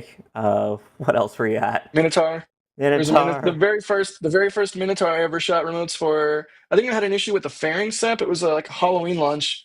I want to say like 2017, somewhere in there. Didn't you shoot Alpha? Oh yeah, Alpha Flight 1. Alpha Flight 1 was wild because Vandy range security when it blew up was like, take shelter, take cover, take shelter, get in your vehicle.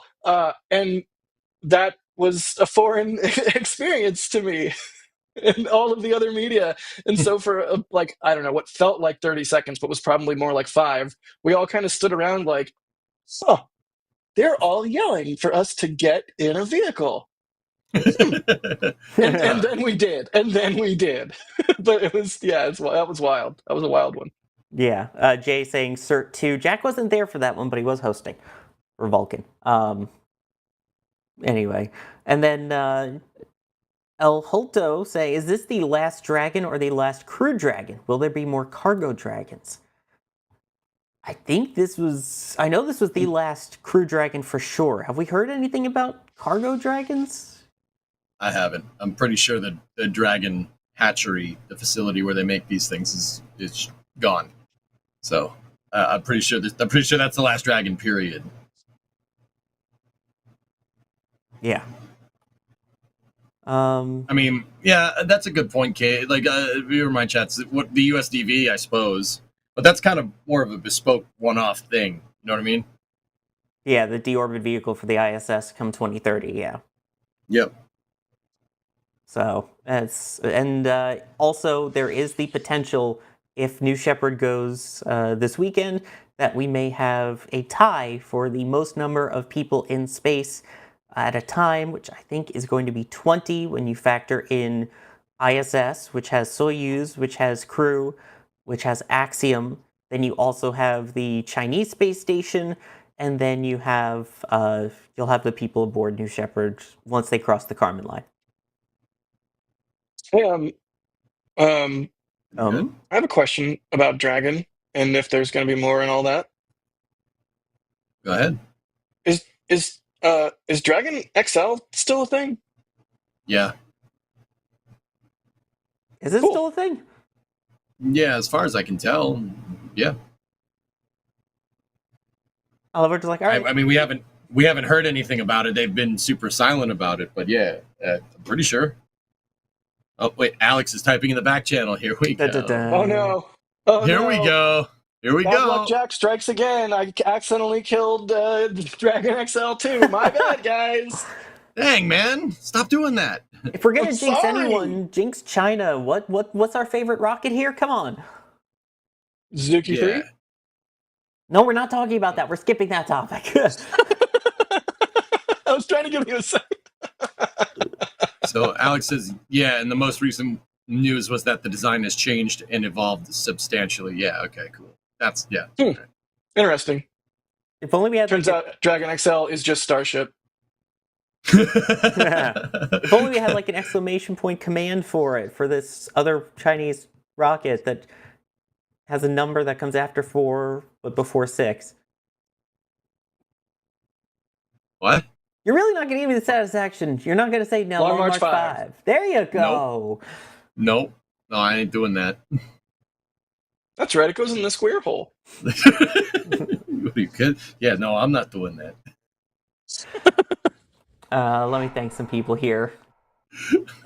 Phil saying EJ has passed the curse over to Jack of space stuff blowing up. EJ, get back to Starbase. No. No. No. Saying, haha, this song's amazing. What, you don't want to transfer it back? No. Oh yeah, transfer it back. Yes. Transfer it to EJ, what? but hey, remember, Ship 35 didn't blow up on launch. Yeah, there you go. Yeah, we need to like sell a Sharpie along with that shirt so you can write your set. Like when you get the shirt, you take the Sharpie out and you write on launch, like on the shirt. Merch idea. We needed one for the next ship, Ship 37. The ship made it too, and then put like a little spot where you have to write in what happened. Yeah, it's like a participation trophy. Like, yeah, awesome. I successfully completed, and then there's just a fill in the blank. Yeah, like a blank box where it has like the light sign here. It says insert results here. That's good. Best idea ever. That's a good idea. We should do that. Lindsay, throwing it out there. Lindsay, where are you?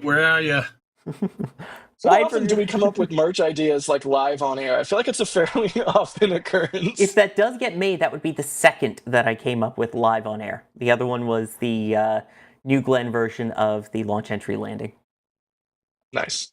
This was the most recent update, apparently, from earlier this year. Jeff Faust posting this on X, saying at Spacecom, there have been significant changes to the SpaceX Dragon XL designed for gateway logistics. Defer to SpaceX to disclose details on those changes. Yo, how should we reply as Kevin? Yeah, we should say hi. Oh no, you could not say, a GIF. Here, scroll down a little bit.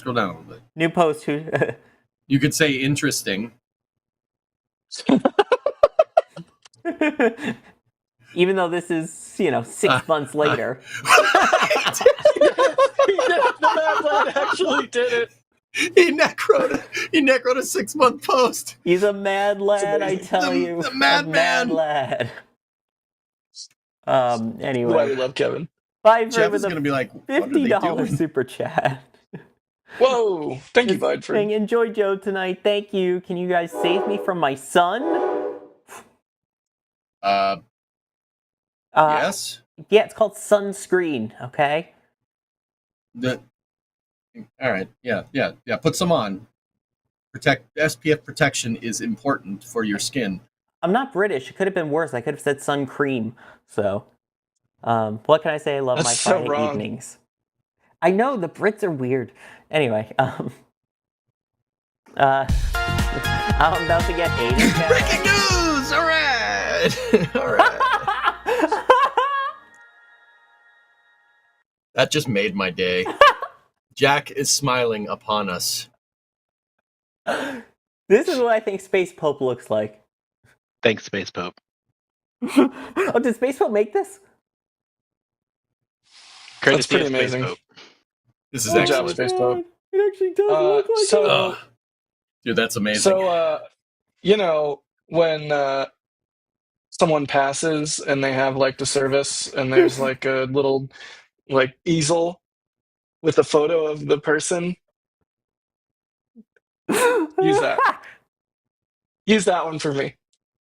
If everybody that walks into the room gets a laugh out of it, life well spent. Well, it's good because, as Steve Callie pointed out here, Jack saying it kind of slaps. Tell us you're old without saying you're old. VCR, tape deck, actual floppy disks.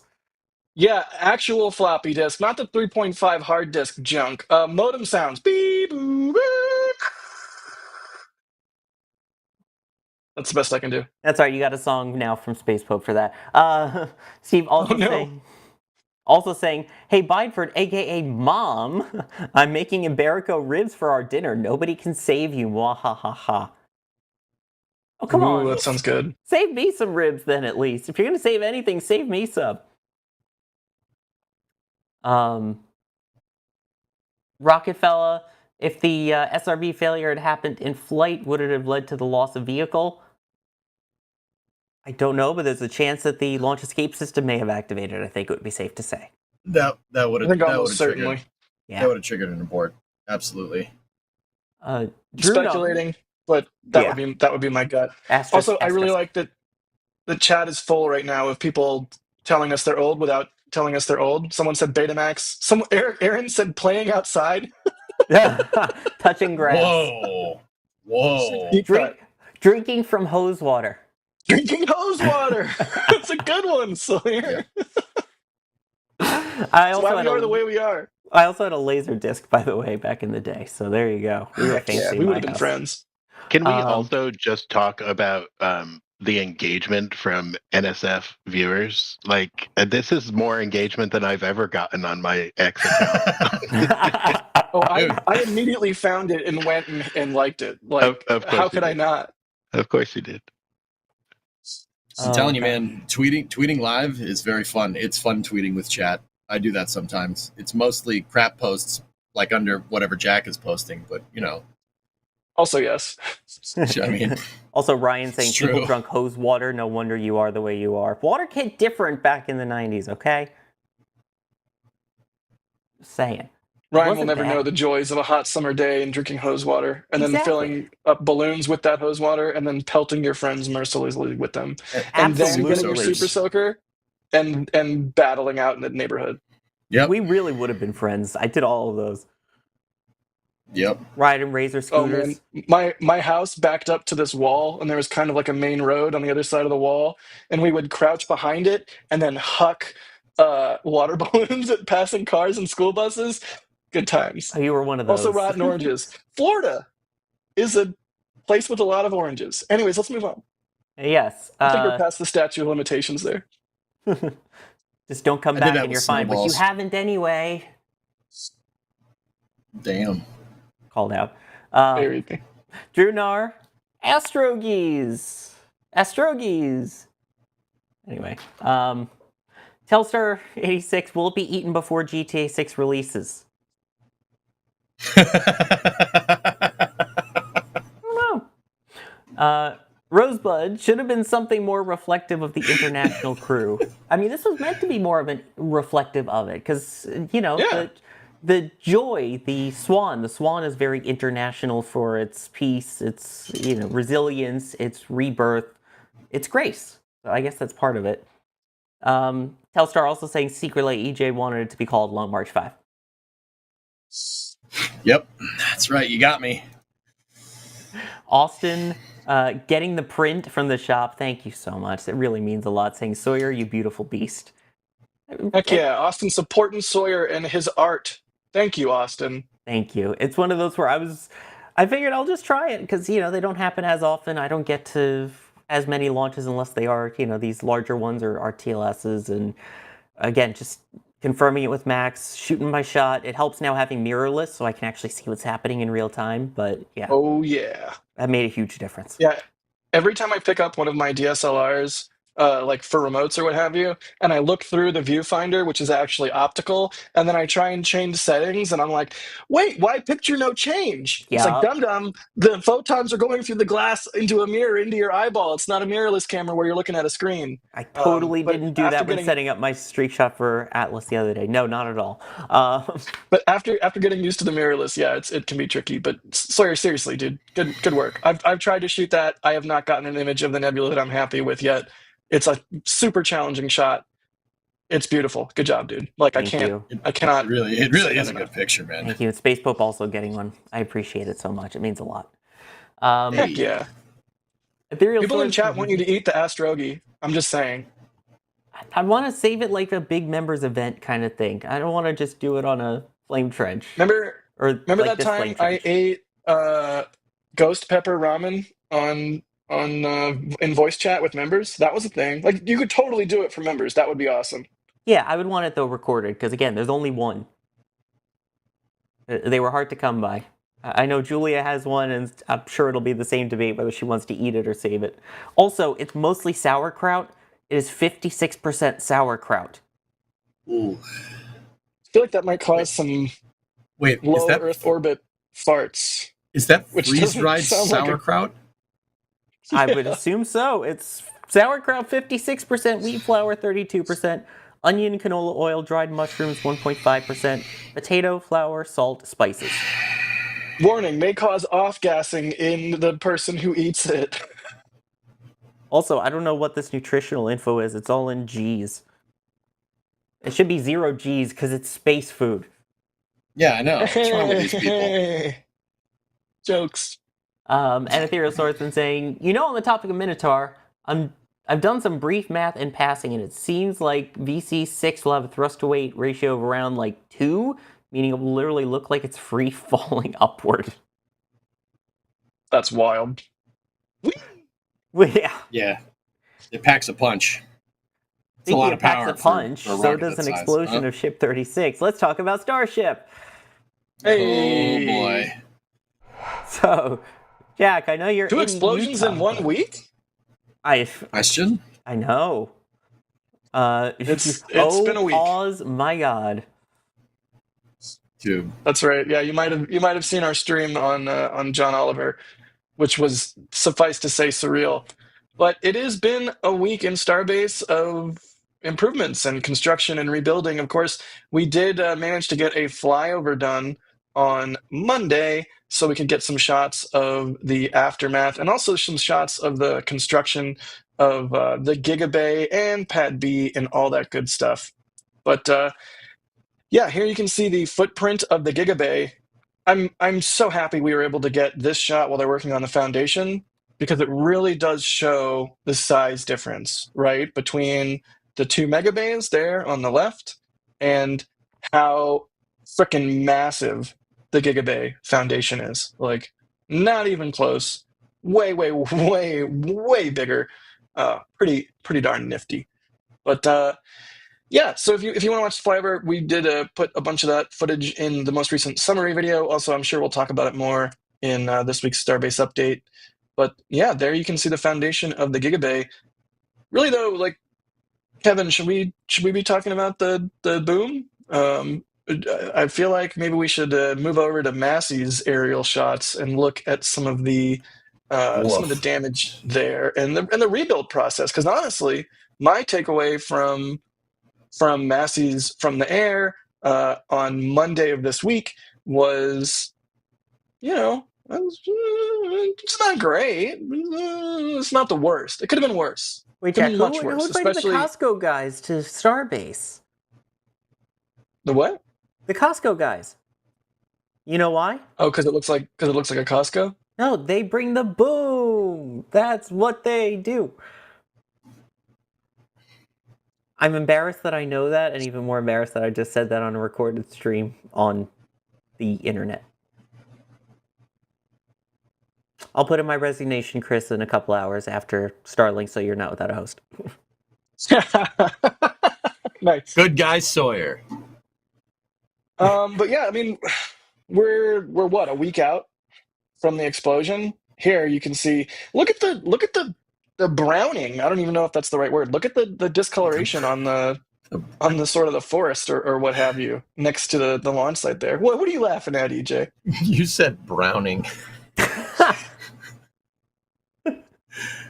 It's got some discoloration there. Yeah. Yeah, All that's of us a are real in our word. 30s, by the way. Browning, not a real word. Discoloration, pro tip, real word. Browning? You don't brown your meats? Oh, I do brown my meat. That is a real word. Good job, Yeah. Sawyer. You saved me. Thank you. Out of the frying pan into the fryer, browning meat. But yeah, there's a static fire stand. And a lot of tank farm damage, vaporizers damaged. In some of these shots too, you can see up near I guess that would be the east side of Massey's, to top of the frame in this shot. There's a whole bunch of pieces of Ship 36 all sort of laid out. I don't know if they're going to do the same sort of thing we see from like an airliner investigation, where they like take all the pieces of the plane and assemble them in a warehouse, or like lay them all out and sort of remake the plane as part of the accident investigation. But certainly we've seen them gather debris over there on that left side of Massey's, that sort of top left corner where there's not really a lot of tankage. Like when they recovered Booster 11, that's where it went with all the chunks and pieces and rafters and everything. So as they clean up Massey's, it makes sense that they're moving everything over to that side and starting the rebuild process. But really, it didn't look quite that bad to me. I mean, 18.1 seems okay. A lot of the other infrastructure seems like it's not much worse for the wear. Maybe I'm just being too optimistic. I mean, am I? What does your guys read from seeing the aerials, EJ? I said it when it happened, dude. I don't think this is going to take that long to come back from this. Man, even if everything is junk there, I think the longest thing would be just getting all the new parts. Like, even if they bulldoze the entire thing, or like just disassembled everything, took all the tanks off, said, all right, no, we're doing this all over again. I think the hard part would be procuring the parts, but a lot of those tanks that they're using are off-the-shelf stuff. It's off-the-shelf stuff from the oil and gas industry. So I'll say it once, I'll say it again. I really don't think this is going to take that long. I really don't. I don't think so. I agree with you. It's not too bad. It's not as bad as it seems. I mean, I think the biggest thing is, it looked ridiculous because of the tidal wave of LOX that popped when the ship's LOX tank, we'll say rapidly depressurized. There was a tidal wave of liquid oxygen that went through, and that's what hit the the tank farm GSE, and that, and if any of the tank farm GSE was hot, it immediately set it on fire. Like, that's why you see like super burnt parts of, different things, different parts on it. Not like, some of it could just need to be repainted, dude. Other parts you might want to replace. But even if they took the whole thing and bulldozed the whole, not bulldozed, like if they took the whole thing apart, just got rid of all of it and replaced it, I think the hardest part would be getting the parts. I don't, guys. My mind just goes back to they built that whole Massey's complex from scratch in like 2.5 months. An entire test facility was done in 2.5 months. Then most of that was pouring concrete. They'll get it done quick. It'll get done fast. Sawyer, what do you think? Well, when it comes to something like that, they do at least a lot of lead planning. So they'll, you understand, they'll lay it out, they'll figure out what they need, how much they're going to need, get everything procured so that once they start building, they already have everything. And then it's literally just waiting for the concrete to come in and then attaching part A to part B, so to speak. like we were talking about, I think getting the stuff is going to be the hardest part. Now that they're finally able to analyze it and see what's bad, what's not so bad, what can be salvaged, what can't be, now comes the idea of trying to figure out what do we need, finding the documents again, finding out what those materials were again, making sure they have it. If they don't have it, waiting for it to come to them, waiting for it to get made. They can easily build it fast. It's getting the stuff that they need to build and making sure that the site is cleared from it, from the old stuff, and ready to take the new stuff that I think is going to take the longest. So once they have the materials, yeah, I think we're talking under a month at that point. But to get to that point, I'm worried is going to take longer. Yeah, that's what I mean when I was saying, that's procuring the stuff is probably going to be the longest part. But I don't think that's going to take more than the concrete curing, right? Like, I mean, maybe not. Who knows? Again, it's not like they planned for it like when they first built Massey's, where they have everything ready to go. They still have to do the analysis and recheck everything. And then, again, like I was saying, if they need to go back and figure out how they built it or figure out exact specifications again and redesign it and reattach everything. We got very, very lucky that those other tanks nearby didn't blow, or this would be a totally different situation. The fact that they're just scorched somehow, but the interior didn't explode was... Well, like I said, dude, huge. It's that tidal wave of liquid oxygen that's probably what saved the entire thing. That you can keep combining methane and oxidizer until you can't combine them anymore. It doesn't matter what the ratio is; they'll produce an explosion. But that tidal wave of liquid oxygen snuffed all the methane out of the air real fast, and then it I believe because it's so darn cold, it basically put out the fire. Like it sounds really weird saying that liquid oxygen put out a fire, but I'm pretty sure that's what happened, and that's what mitigated a lot of this stuff. Because that is a very energetic explosion. But look, it like almost immediately goes out, and then all that's left is just that cloud of gaseous and liquid oxygen.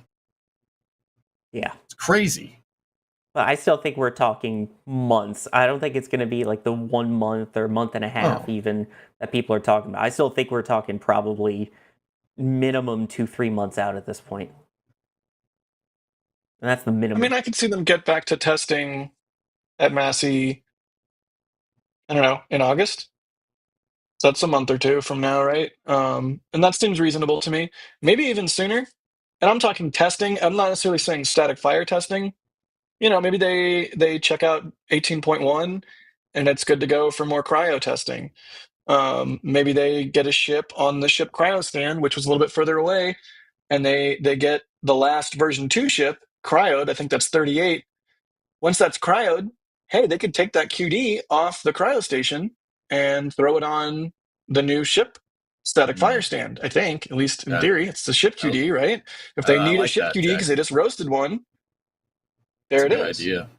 That's a good idea. And then in the meantime, while they're getting those 2 vehicles tested on the parts of Massey's that are less roasted, then in the meantime they can work on the ship static fire stand and get that back up to snuff, or get the parts to build a new static fire stand, like you're saying, Sawyer, or whatever the longest lead item is. But in the meantime, we did see even I think some tank farm activity from the Massey outpost today.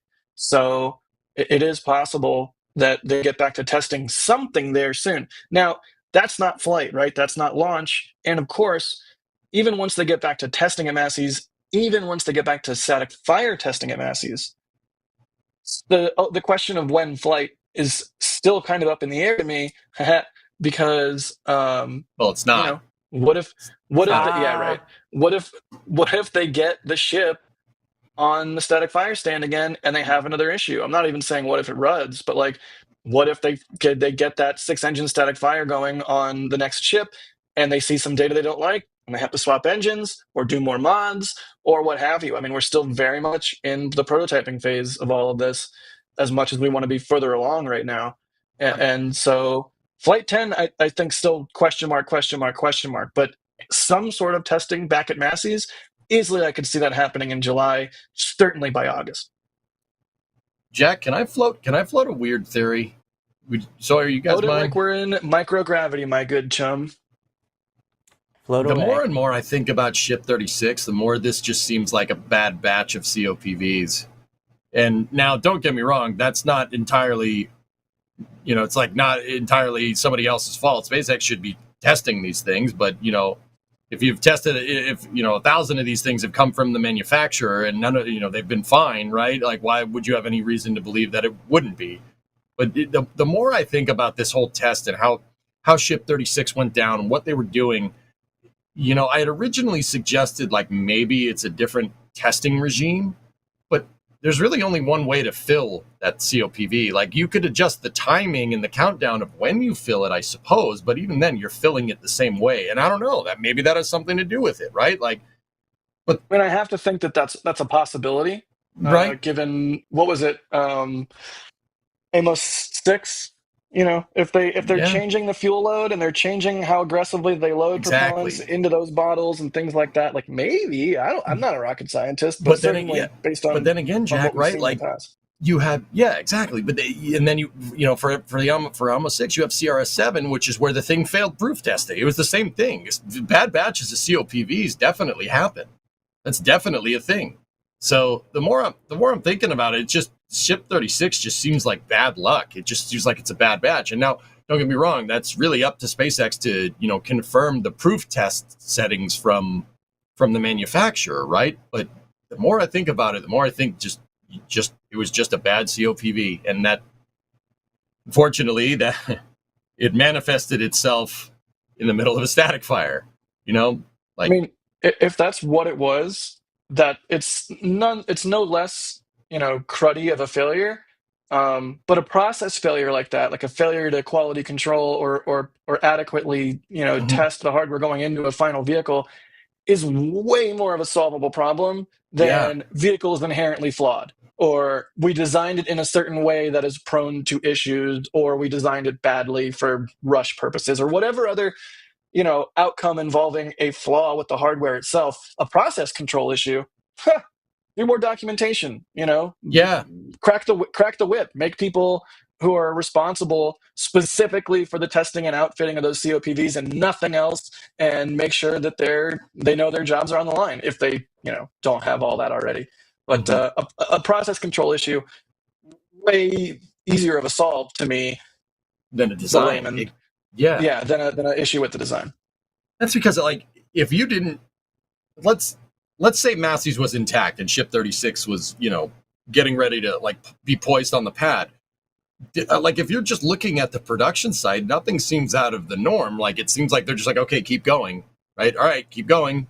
So it seems if this was a real big thing, we would have seen at least a small stop. But no, it's just like, all right, no, just keep going. Just keep going.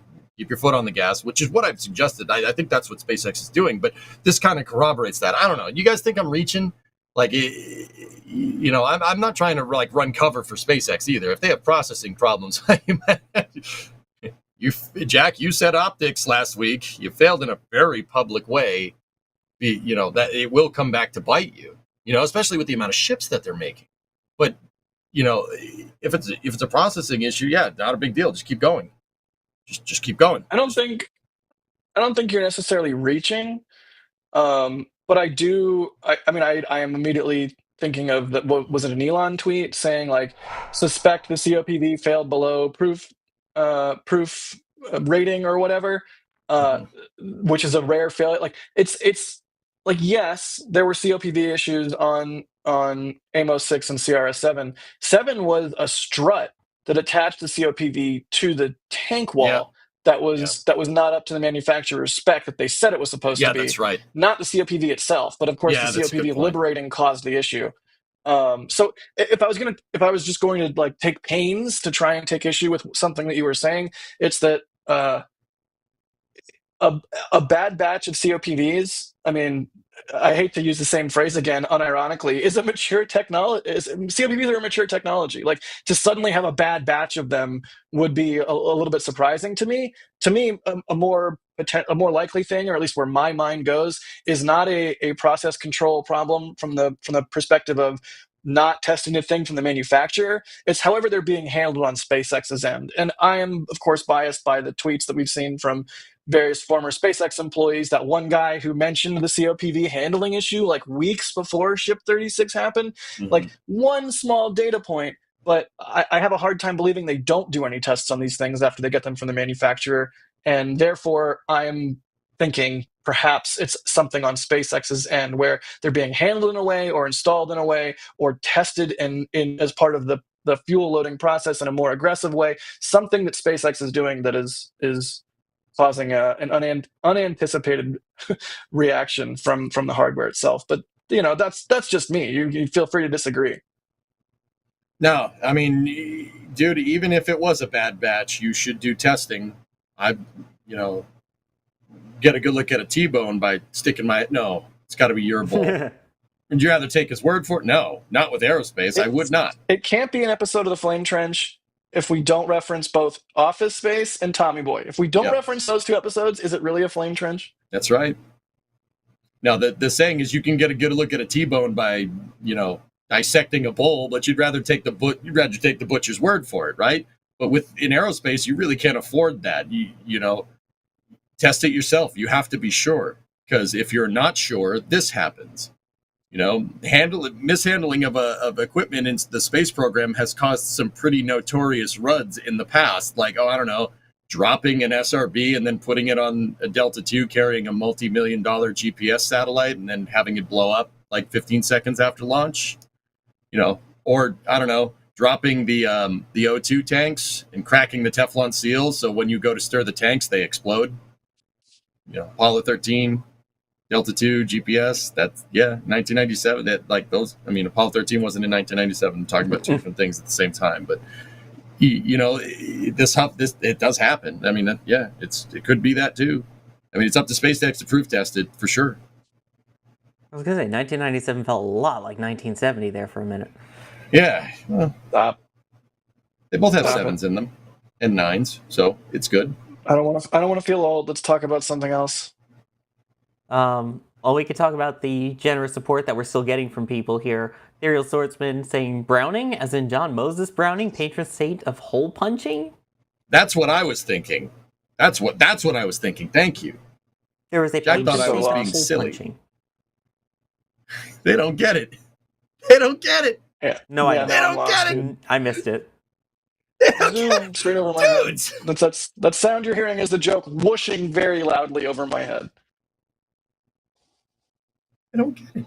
No, I'm not explaining it either. No. Chat, help. Oh, come on. That's part of our job, is to explain things. Well, actually, that's more Alicia's job on This Week in Spaceflight, to explain things that we really don't hear when we just chat, which is coming up in just a couple of minutes, by the way. So make sure that you stick around. We'll auto-redirect you to the premiere of This Week in Spaceflight to get all of the actual latest news without our ridiculous faces and jokes and commentary. And she also has better earrings. So...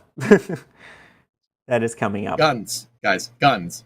Browning engineered firearms, like the 1911 50 cal belt fire guns. Dang it. Yeah. I was thinking, did they make sewing machines or typewriters or yes. It sounds similar. It sounds similar. Sewing machine does that too. It's close enough. Yeah, yeah. Enough. Thanks, CJ. Thank you. I got you, man. I got you. I'm now referring to them as sewing machines from now on. Thank you for that.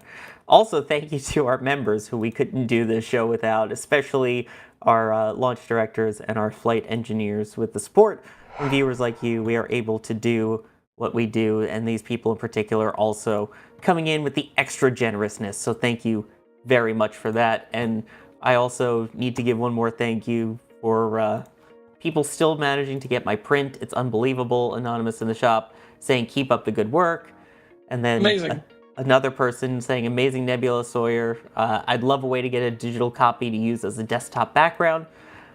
Shoot me a DM if you want for a background. I can probably make that happen. I don't know. I've never had a picture actually blow up like this. Well, not blow up. I feel like we should offer background packs in the store, like a $4, $5 digital download or something, and you can get a couple cool shots for your desktop background. I'll talk to the store team. You'll have a face that looks like this if you do. And then you'll be very sophisticated like this. Jack Thanks for joining us from Utah as we continue to enjoy the gifts. Ooh, the drawing. Right away. Honestly, it's been a real treat. So thank you to all of our members, and thank you to everyone who supports what we do, so we can roll out and have 3 separate reporters at an event like this, when mainstream media and organizations with 1 million more people don't even send anybody. So thank you, everybody. Oh my gosh, can you believe they don't send people anymore? Oh my gosh. Also, thank you, EJ, for making all of the faces and for all the commentary. Well, hey, thanks for having me, guys. It's a privilege being on here. I do stream on Twitch, twitch.tv/EJ_SA. I'm out there doing spaceflight commentary pretty much all week. So it's a privilege being Dude, here. your Sawyer, reaction to the BOLE thing was amazing. Are we gonna show that? I don't know if we are, but if people are watching you on Twitch, they're messing up. Are we gonna show? That was a real reaction, man. It's like, oh well, that's done. All right, you don't need that anymore. It's gone. Yeah. Mods, if we can link EJ's Twitch, we should, because that was amazing. I'm sure it's saved as a clip there, right? Maybe. Yeah. Someone's probably. got to have clipped it, yeah. I retweeted it on X, so if you guys want to see it there, it's there. There you go. Yeah, it was quite the reaction, to say the least. A little nicer than ours. I'm Sawyer Rosenstein. I have been your host for this episode of The Flame Trench. And I look a lot like Jack Fire, apparently. Jack, you want to do my voice for this one? I could never emulate your buttery smooth voice. I'm Sawyer Rosenstein. Jack has the best taste in bagels. Thanks. We'll see you next time.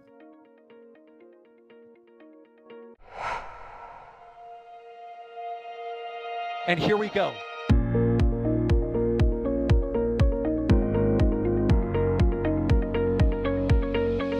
We have liftoff. Propulsion continues to be nominal.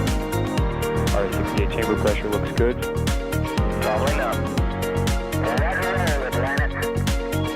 Water powers fly! Tango down to nominal.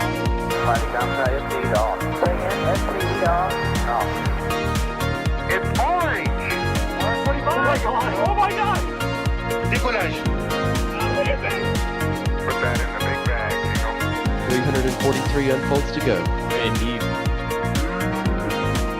We rise together, back to the moon and beyond. This methane would be igniting in the flare, correct? Yikes. You good? We don't need any more of these.